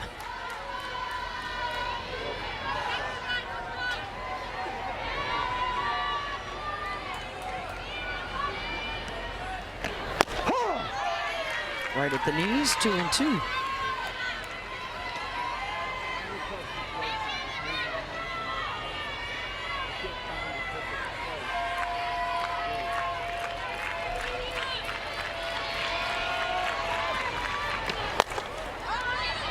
Pops it up, Cahalan at short. 1 down.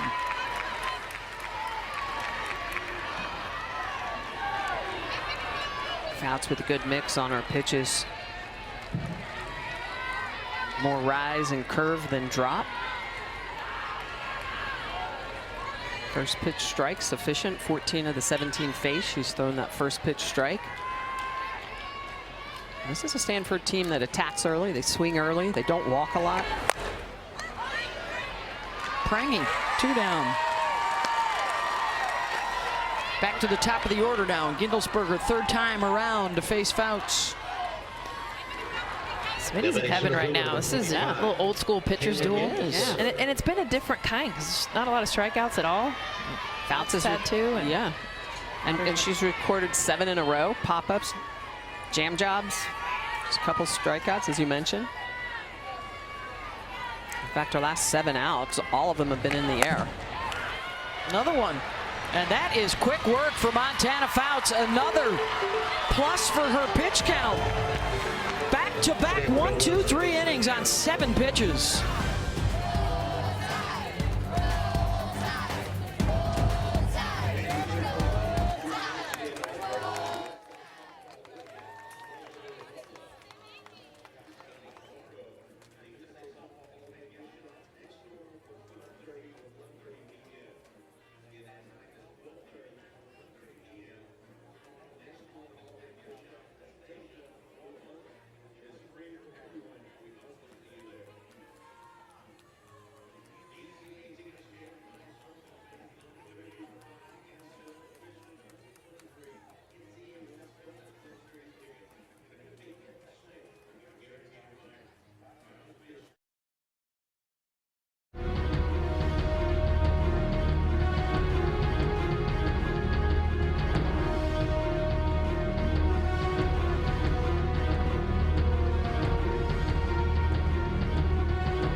Welcome back to the NCAA Women's College World Series presented by Capital One. All year long, you've been working hard to get in. And now tonight, even more effort to stay in. An elimination game at the Women's College World Series. Alabama and Stanford. One gets to stay and play another day. 1-0 Card as we move to the bottom of the 5th. Just one hit so far for the Tide. Outstanding pitchers duel, Elena Vaughter and Montana Fouts. The two All-Americans have had their way thus far. 6, 7, and 8 coming up for Alabama, and a pinch hitter, Lauren Essman, to try and open things up. Just 2 base runners. Bailey Dowling reached on an error in the 2nd. Ashley Prangy a single in the 3rd, and that has been it. You good? Vaughter just so good at attacking the zone early.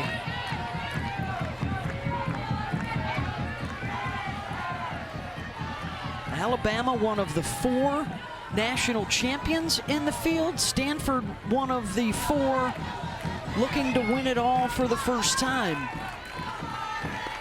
And both will have to fight their way out of the loser's bracket to do it. And a strikeout of Essman. Wow. That's 3 of the last 4. That is a great screwball. So when you're looking down, or really worried about that off speed, look at the way she's going to stride out to the left, and then she's going to tumble this pitch out. It's over the top spin. It's probably more of a drop ball than a screwball, but the way that she uses her body, she angles it, and so it's just running away from Essman. That is outstanding location. She's thrown at least a changeup to every batter the last 2 innings. Some twice, 3 times. And you've got to. You're going 2nd time through the order.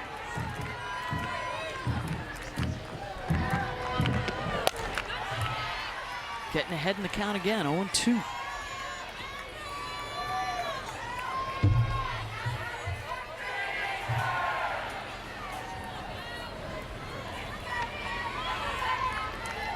Coming up next, our 2nd elimination game, Oklahoma State and Utah. About half an hour after the conclusion of this one here at Hall of Fame Stadium, and then our winner's bracket doubleheader tomorrow.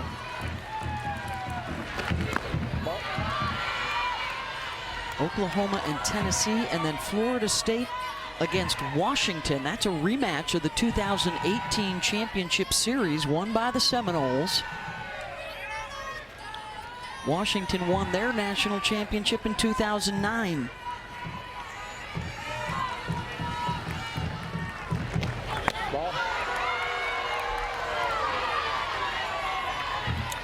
That off speed stayed low. 2-2.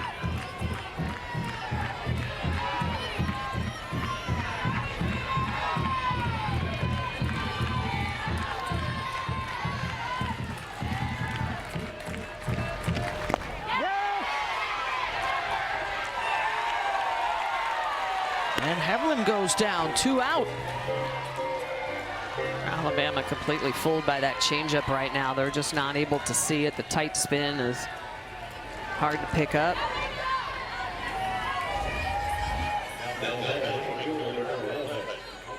Yep. She commits. There's Larissa Pruitt, grounded to short her first time up.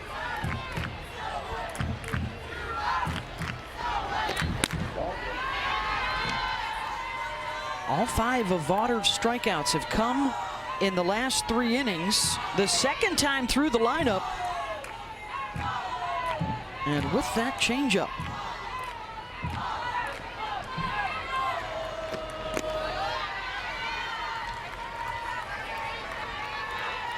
And just to revisit, it was Vaughter against Fouts in all 3 games they saw each other last year in the regionals when Stanford won it. And now the 2 are meeting up again. Another gem for both in the circle tonight.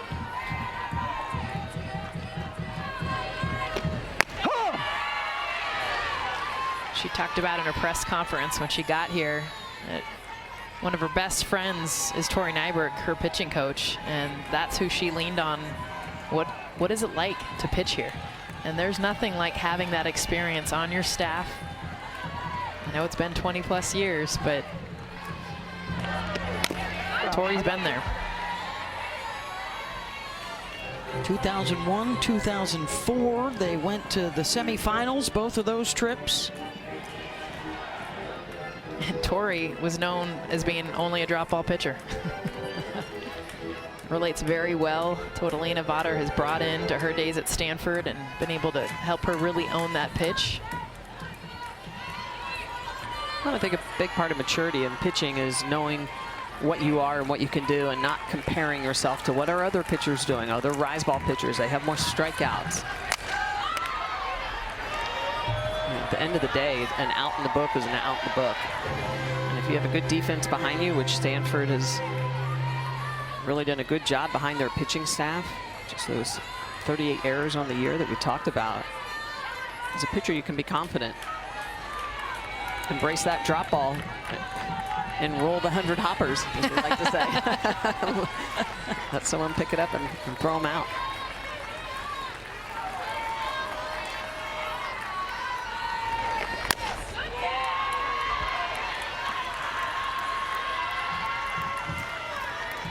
Good at bat right now from Pruitt. And just trying to, you see them just trying to battle these pitches off. And remember, this is second time through, so they have a better understanding. I do feel like that's why the off speed is so much more important now.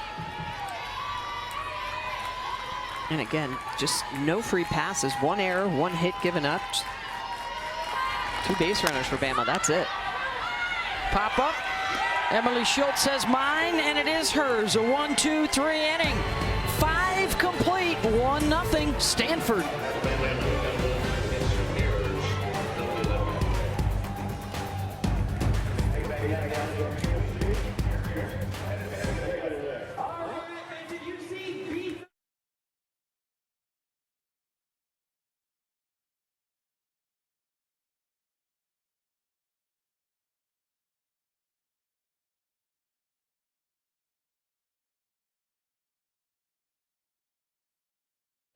So, fans, let's get loud for Jacqueline. Jacqueline, you ready? All right, here you go. On your mark, get set, go.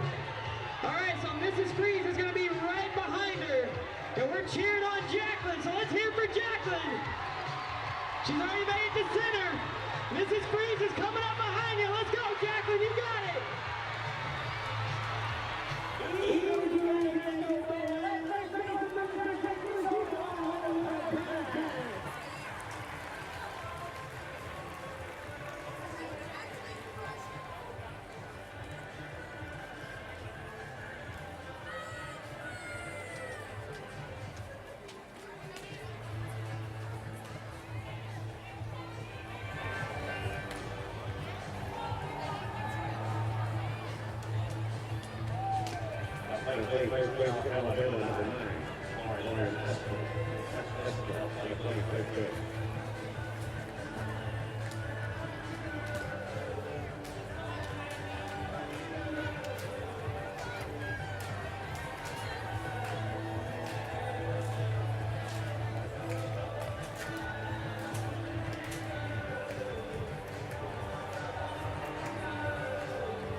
Yeah, but when would you take her out?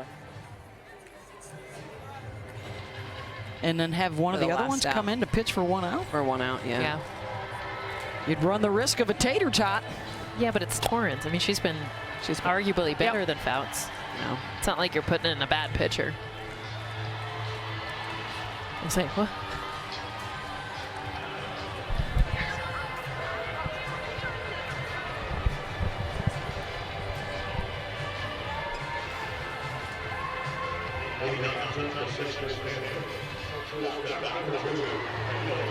Thank you, Pam.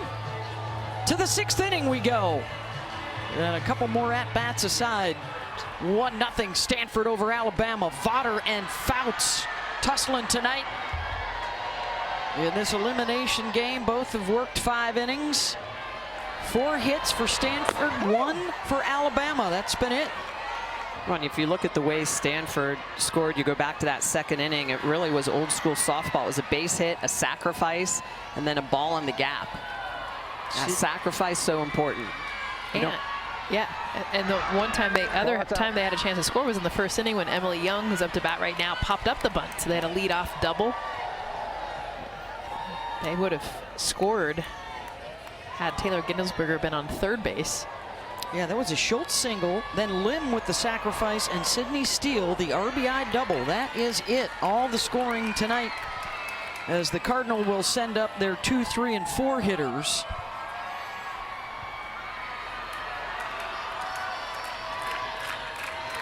One, 2 to Young.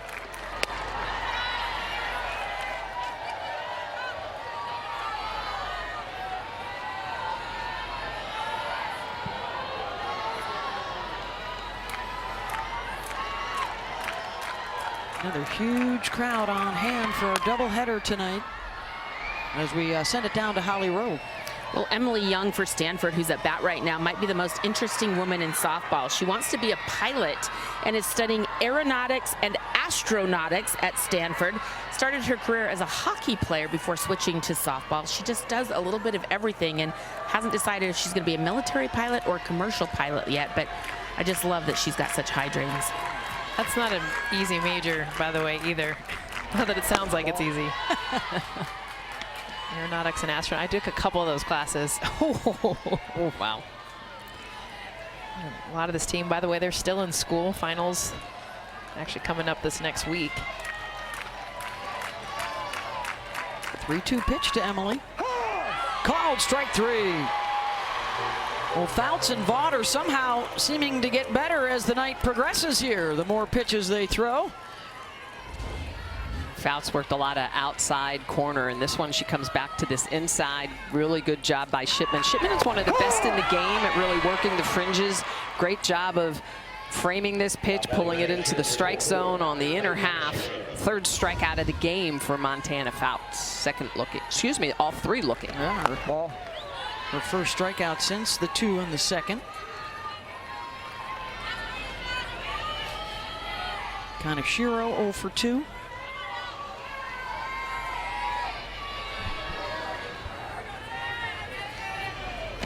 Ball, a little bit.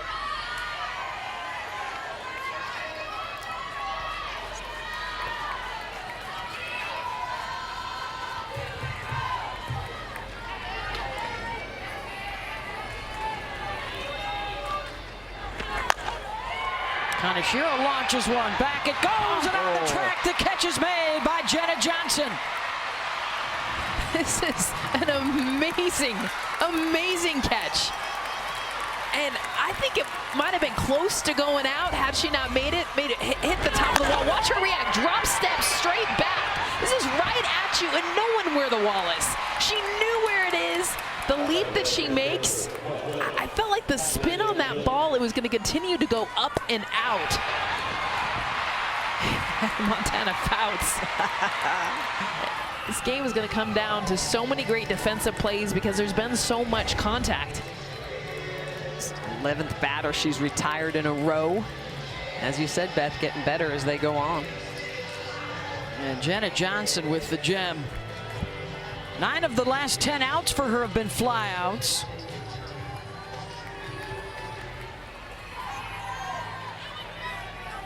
Including the pop-up from Kylie Chung her last time up.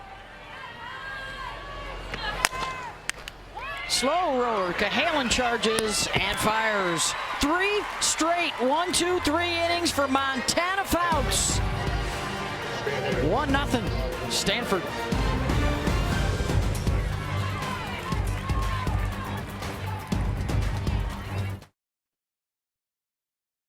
Book it to help students across America develop a lifelong love of reading. Over 30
to stay. Get your booty on. Elena Vottor has just been outstanding tonight. Surgical with the way that she has used the corners. The drop ball's been outstanding. She gets that late sharp movement. She's getting Alabama to chase that pitch down. But it's been the changeup as of late that has been a knee buckler. This flip change that spins in the opposite direction that it's moving. Alabama cannot identify it. They have been befuddled by Vottor's changeup. And that drop ball low in the zone, she has just been outstanding. No free passes, just the one hit given up. She's retired the last 7 batters she's faced. Great defense behind her as well. Yeah, they have been stellar here at Hall of Fame Stadium in Oklahoma City. Beth Mowins, Michelle Smith, Jessica Mendoza, and Holly Rowe with you tonight. Game 2 of the doubleheader coming up. Kevin Brown, Amanda Scarborough, Courtney Lyle on the call. Oklahoma State and Utah. Vottor's also struck out 4 of the last 7 she's seen. Here's Kristen White, and then the top. Only 1 hit, only 2 base runners.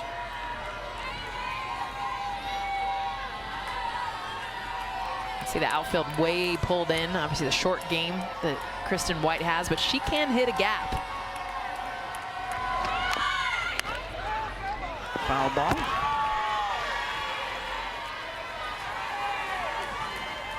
It's crazy when you look at the 6.43 stats on White.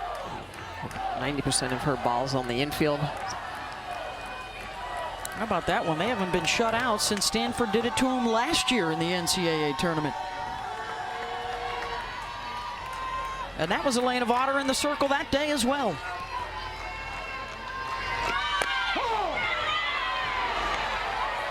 One and 2. I think the biggest thing too with the drop, it's hard to launch. It's hard to slug. You're not gonna, so hitters just don't want to swing at it. If I can't do damage with this pitch, I don't want anything to do with it.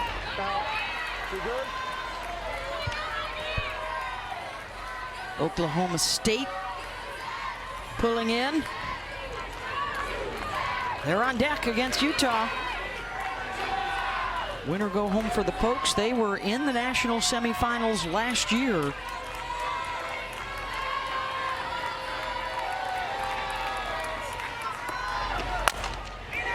Chop to third and got her.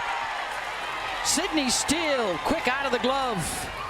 It's been the glove too for Stanford. We talked about Elena Vottor. Gets a lot of contact. How about the defense behind her out in center field? This is back at the first inning, first pitch. Taylor Ginnersburg with the diving catch, and Emily Young going back, making a grab look easy, taking away a hit, and then River Mailer going up the middle. Huge grab, some defensive highlights, and that's the difference of this game. It's been the D for Stanford. And wow, a pitching change here in the 6th. As Vottor departs, will not face the batting order the 3rd time around in the National Freshman of the Year. Nyjah Kennedy will come on in relief.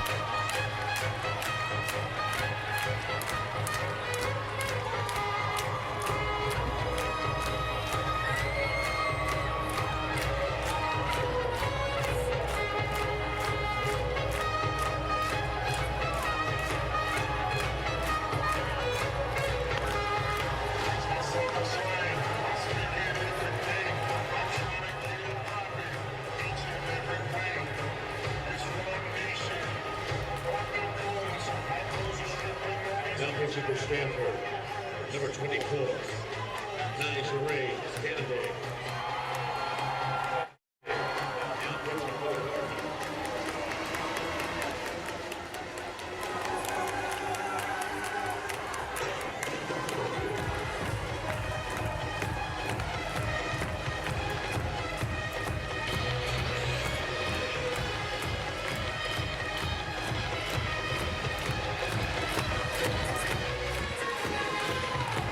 The book on Elena Vottor, 5 1/3, just the 1 hit allowed with 5 strikeouts, and this is the new world of softball. The ace comes out, even though she's red hot right now, and the numbers often say don't let a pitcher see the batting order a third time through. They go to Nyjah Kennedy, who is completely opposite from Elena Vaughter in terms of her style and approach. The freshman out of Topeka, Kansas will try and shut it down. What do you guys think here? Well, I mean, you call Vaughter the ace, but it's ace 1, ace 2. I mean, you look at the numbers of Nyjah Kennedy, had a ridiculous freshman year, and they play so well off of each other. We've shown the drop ball of Vaughter, and this is going to be velocity, high velocity, and up in the zone from Kennedy. You like this move? Third time through, I think this is all analytics driven, so you're going with the numbers. I do like it. I would keep Vaughter in just because she's rolling. But you got the power hitter at the top, Ashley Prangy here. And we're going to see. But I'm all about feel. Let's see if it breathes I keep Vaughter in. Let's see if it breathes some life into the Alabama hitters. At least they got something different to look at. Now, whether they can keep up with the Flames is another story.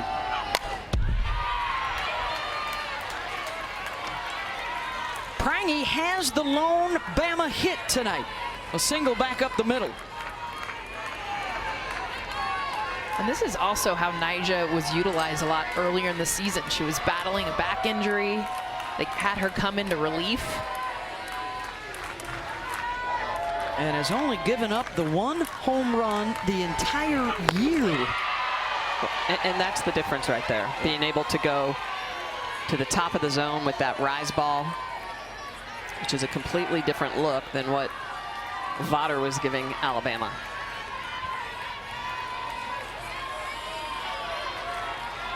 One down here in the sixth, so just 4 outs left for the Tide to roll with.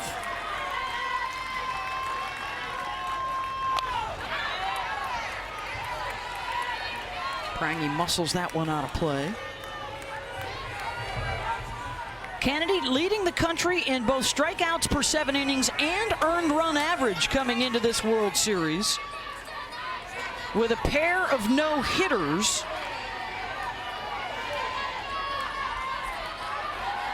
She missed the All-American qualification by 1 inning. Otherwise, she is a no-doubt first-teamer. Yep.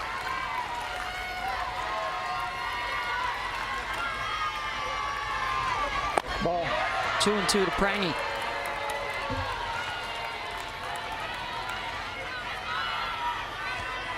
The innings were low because she missed a month during the regular season, mid-March to mid-April, nursing an injury. They wanted to make sure that she would be ready for Pac-12 play and the postseason. She took the loss as the starter yesterday against Oklahoma. She was outstanding in that game. Kept it close. Pushed the #1 offense in the nation. And scored until the 6th inning. 3rd time through the lineup seeing her. Ashley Prangy right now is not biting at anything up in the zone.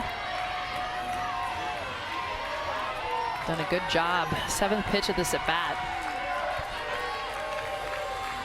And her Madeline cleats.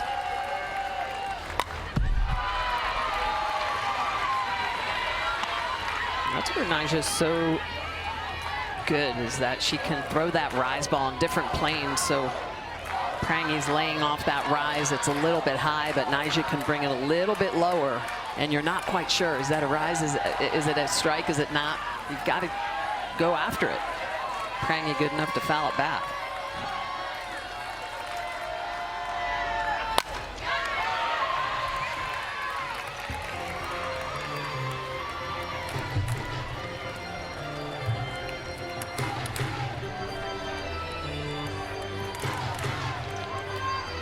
I think the other thing that Nyjah has done so well, she trusts her velocity and her movement. She is not afraid to throw the ball over the white part of the plate, get the swing and miss. Prangy's been good all year with the rise ball. Let's see if she gets a crack at one here. The 3-2 coming from Kennedy. Got her with the rise. Couldn't keep up. 2 down. Well, there's the rise, Beth. And then there's the Nyjah Kennedy rise. This is 70+ miles an hour. And look at the movement. I mean, it starts in the strike zone. That's waist high, going to how much movement? And I love this look. From behind the home plate in the batter's box, you inside what a hitter sees. And Elena Vottor, her teammate, just got taken out. No one more excited for the freshman. Janet Johnson fouls one off.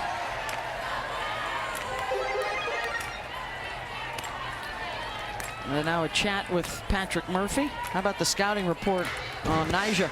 Nyjah is so competitive and so good in the circle. Look at the way she uses that rise ball at the top of the zone. 74 miles an hour, the rotation. You're getting underneath of it. It's a 6 to 12 spin. 7 strikeouts against Oklahoma yesterday. Really using the fringes, a curveball in the outer half, the rise ball upstairs. Just so much movement. Late sharp break with that velocity consistently over 70 miles an hour. That's how you become the freshman of the year in the game of softball. She's drawing comparisons to some of the great rise ball pitchers in history. And oh, what a diving grab! Caitlin Lynn with the catch.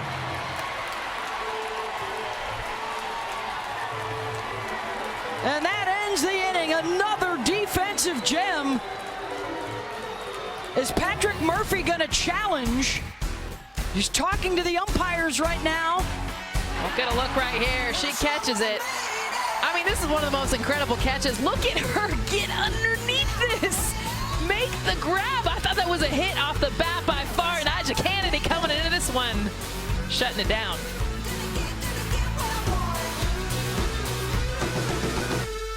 Show 'em what I'm made of.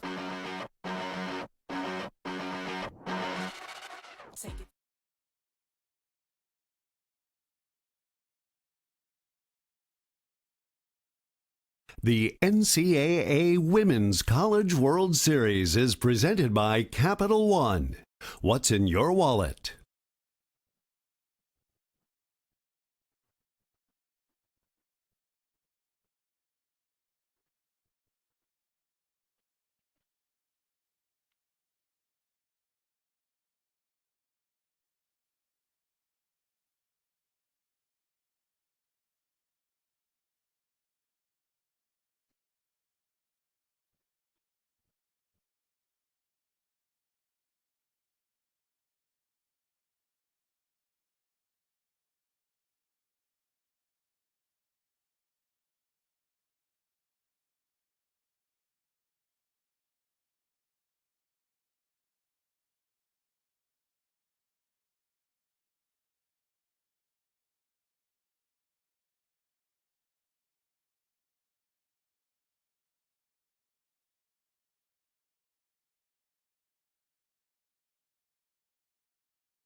The NCAA Women's College World Series is presented by Capital One. What's in your wallet?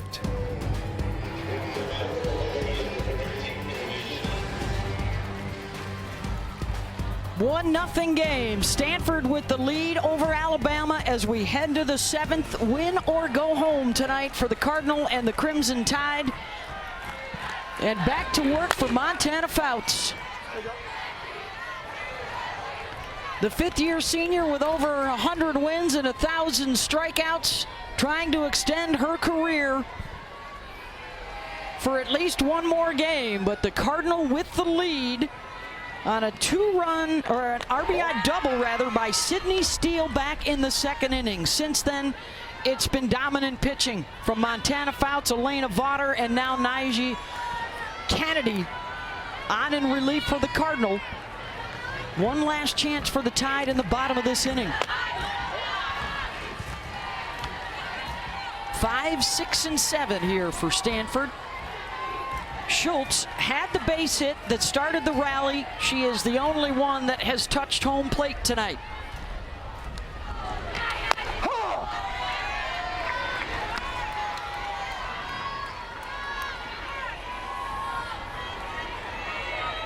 Kennedy awaits as they watch Montana Fouts retire 11 straight. That one will get out of play.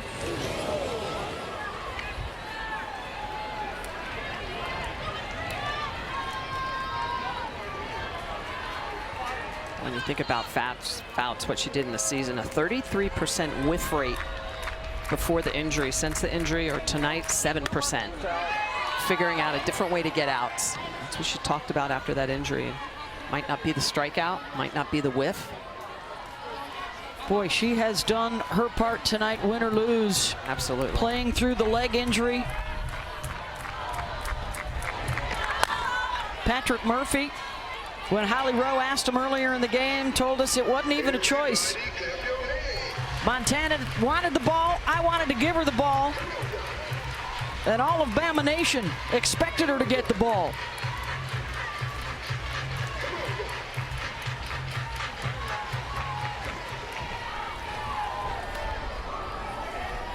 For 5 years, the face of the program, trying to keep this a one-run game. 12 in a row retired by Fouts. One down. It will be, by the way, the 3, 4, 5 hitters for Alabama in the bottom of the 7th inning. We've seen Montana Fouts throw a perfect game on this stage. The best moments of her career have been here in Oklahoma City. But this is right here at the top with what she's battling through. I mean, just as far as message for those watching at home, for the thousands of young girls that are here in the stands looking up to her, is she's 70%, and it's not about having the best stuff, it's how you work through it. And she's showing everyone how you do that right now. The pain that you can tell that she's in, and you see her limping when she's moving around. She's doing this not for her, it's for her team. 0-2 pitch. Fitting, it's a rise ball. 2 down. It's her 4th strikeout of the game. This one on the rise ball. Her other 3 strikeouts earlier have all been looking. She gets underneath this pitch. Great location. Gets Lim just to swing through it. Look at the way she's going to get extended. Nice spin at the top of the zone. Gets Lim to chase. I think, did Patrick Murphy just walk out there and say, do you want to come out? And she said, heck no. Yeah. Well, Patrick Murphy, you know, he wants to give her a moment of taking her out on this stage. And she's like, I don't want that moment. Get out of here, Murph. I got an out to get. Just efficient tonight, too. 102 pitches.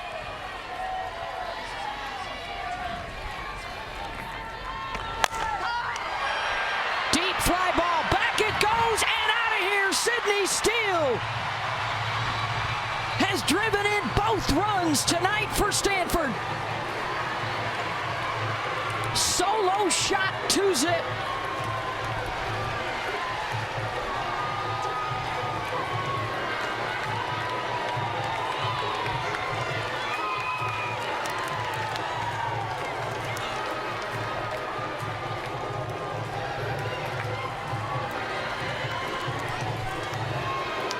Sydney Steele, she had 2 hits against Jordy Ball in Oklahoma. She's got 2 in this one.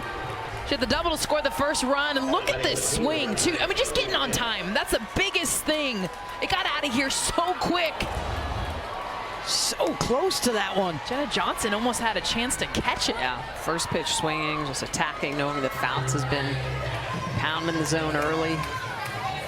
3rd home run of the year. How about that? How about the unsung heroes today? Earlier it was Riley Holtorf for Washington, driving in 3 of their 4 runs, and now Sydney Steele for Stanford, driving in both of theirs. 7 hitter, 7-hole. Put me in, coach. Put me in the 7-hole, because that's what we've seen today out of that spot. Washington and now Stanford.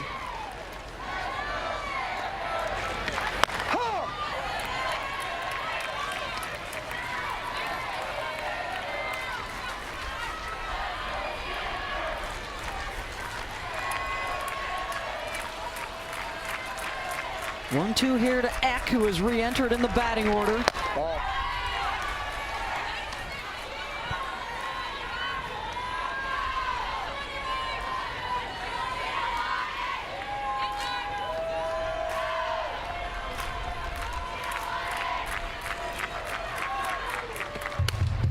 Right back to Montana.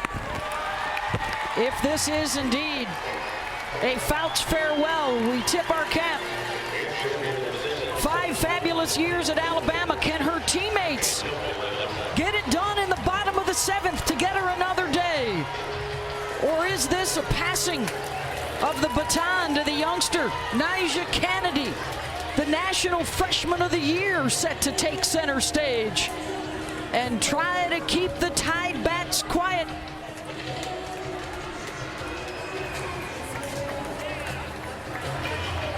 One more at bat for Alabama in the bottom of the 7th, down 2-zip.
The numbers for Montana Fouts over the 5-year career for her in Tuscaloosa: number 2 all-time in strikeouts, number 4 in wins with 100 of them. Top 10 in all those categories, highlighted by a perfect game here at the World Series a couple of years ago. And she needs the bats to get at least a couple in to keep this one going. Otherwise, it is the freshman Nyjah Kennedy on in relief of the All-American Elena Vaughter, who will try and seal the deal for the Cardinal. Win or go home tonight for these two. First pitch, swinging strike to Kenleigh Cahalan. It is 3, 4, and 5 in the lineup. They have mustered just 1 hit and only 2 base runners tonight.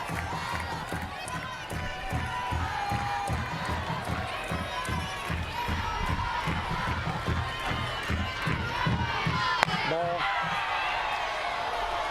1-1.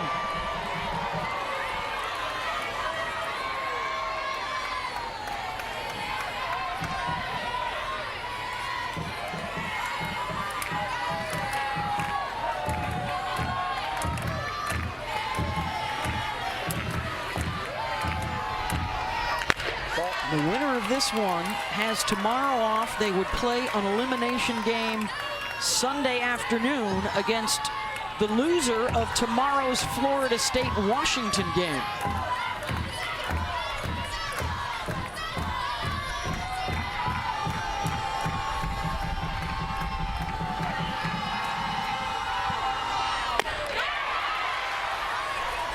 throwing it by at 71 miles an hour, 2-2. That's a nice pitch. After laying off a couple of rise balls out of the zone, Nyjah with that velocity, that trust, brings that pitch lower through the zone.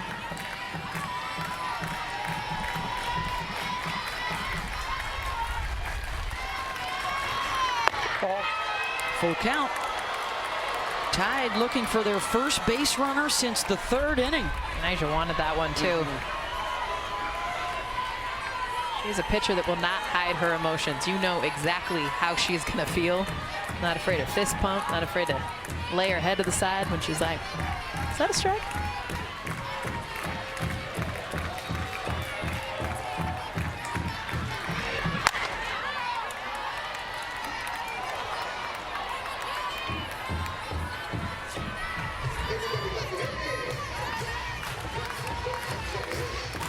What a moment for these two freshmen.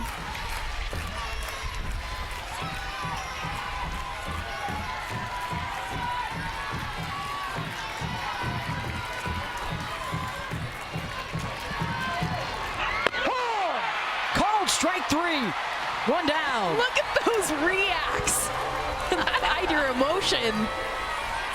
And I'll tell you what, Kaylin made that a tough at bat. She had a great eye. Comes back.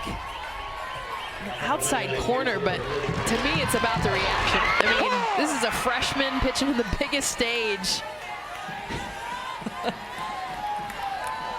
That's what you want to see. Absolutely. Show the emotion. Allie Shipman.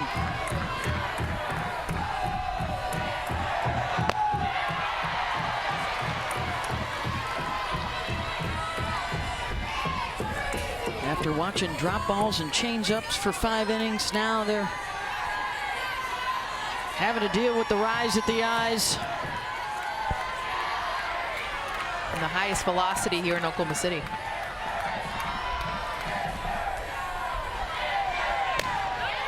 Oh, 2.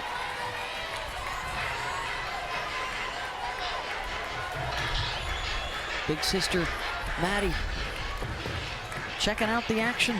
Oh, I can just feel her insides right now. Yeah. Always seems to come down to seniors too. Season's on the line. Would be a last chance for her and Ashley Prangy as well as Montana. Got her. 2 down.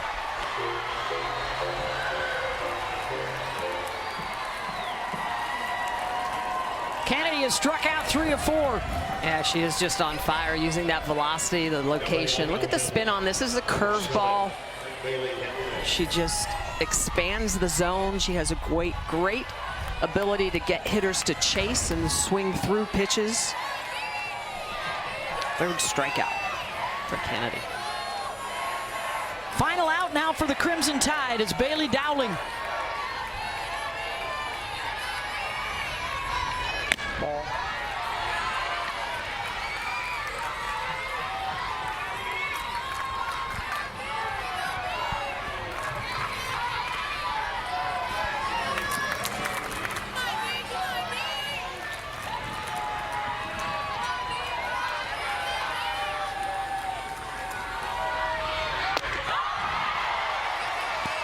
Rise ball for a strike, 1-1.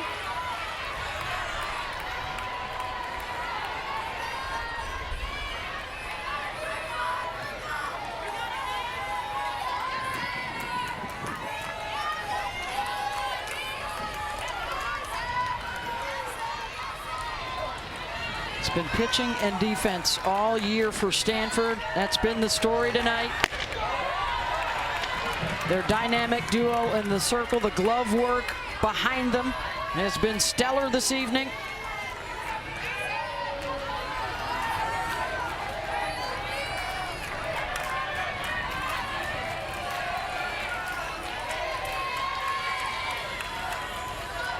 It's been 19 years since they won here.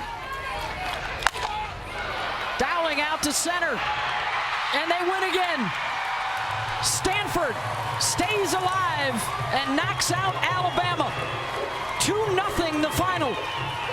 A one-hit contest. 3-0 shutout for Vaughter and Kennedy tonight. I mean, we knew it was going to come down to a close game and the pitching, but you got to tip your hat to the combination. First of all, the fact that Elena Vaughter pitched her best game of the season and then willingly hands it over to Nyjah Kennedy to close this thing out. And it was the defense that also helped keep them in this game. Yeah, combined one hitter, no free passes, just making it impossible for Alabama to try to get anything going to get on the board. They retired 13 of the last Alabama hitters in a row to finish off this game. Stanford wins it, 2-0 the final. All smiles for Kennedy and for Coach Jessica Allister. Back in the win column at the World Series. And always on the other side, the disappointment and the end of a spectacular career for the Alabama seniors and Montana Fouts. Let's check out our Capital One rewarding performance. And it's actually 2 tonight. The duo in the circle. Elena Vaughter was just outstanding, using that changeup late in the game after she had really hammered the lower half of the zone with the drop, and then turning it over to Nyjah Kennedy, the freshman of the year, with all that velocity, the rise ball, the emotion to close out the game. And Holly Rowe has the pair with her. Holly? Well, I call this a 1-2 punch of magnitude here. You were pitching a shutout here. How were you dealing today? Particularly that drop ball down in the zone was so filthy. Yeah, I mean, my defense went to work. Starting with the very first play of the game, Taylor Gittelsberger, a diving catch. I knew they were going to be there for me all day. Ali Conestero behind the plate played outstanding. We were able to scrape a couple across and call it a day. Okay, how much trust do you have for your coaching staff? You're out here dealing, and they pull you in that moment. How do you have that belief and trust? I mean, Nyjah's the best pitcher I've ever seen. She's so freaking good. She's so fun to watch. I mean, we kind of knew the plan going into the game. We know how well we work off of one another, and we were able to do that here today. So, Nyjah, you come in, and it's a 2-run game or a 1-run game at that point. How do you have that composure in that moment to kind of close the door? Yeah, following Elena, I know she's heavy drop ball, so coming in after seeing a lot of drop balls, I felt confident in my upspin. Your defense had both of your backs at every turn. What's your reaction to seeing these catches in the outfield, these crazy plays? Yeah, it just makes us feel more confident as pitchers, honestly. I mean, having those girls behind us, it's incredible. It's easier to pitch if they're behind us. This was a win or go home night. How did you survive to play another day here on this field? I mean, I think we knew that heading in it. We knew we had to have fun and play Stanford softball, and that's what we did today. Well, thank you so much, ladies. See you tomorrow. Thank you. All right, so Stanford stays in it. They will play Sunday afternoon against the loser of the Florida State-Washington game coming up tomorrow. And the hugs on the other side for Alabama and their seniors. Their careers come to a close, 2-0 the final. So Stanford, another elimination game coming up on Sunday. Got another elimination game on deck, Oklahoma State, Utah, and then our winner's bracket doubleheader tomorrow that gets underway on ABC at 3 Eastern. 7 Innings Live, the studio show is coming up. And then Kevin, Amanda, and Courtney will take you through the night with the Pokes and the Utes.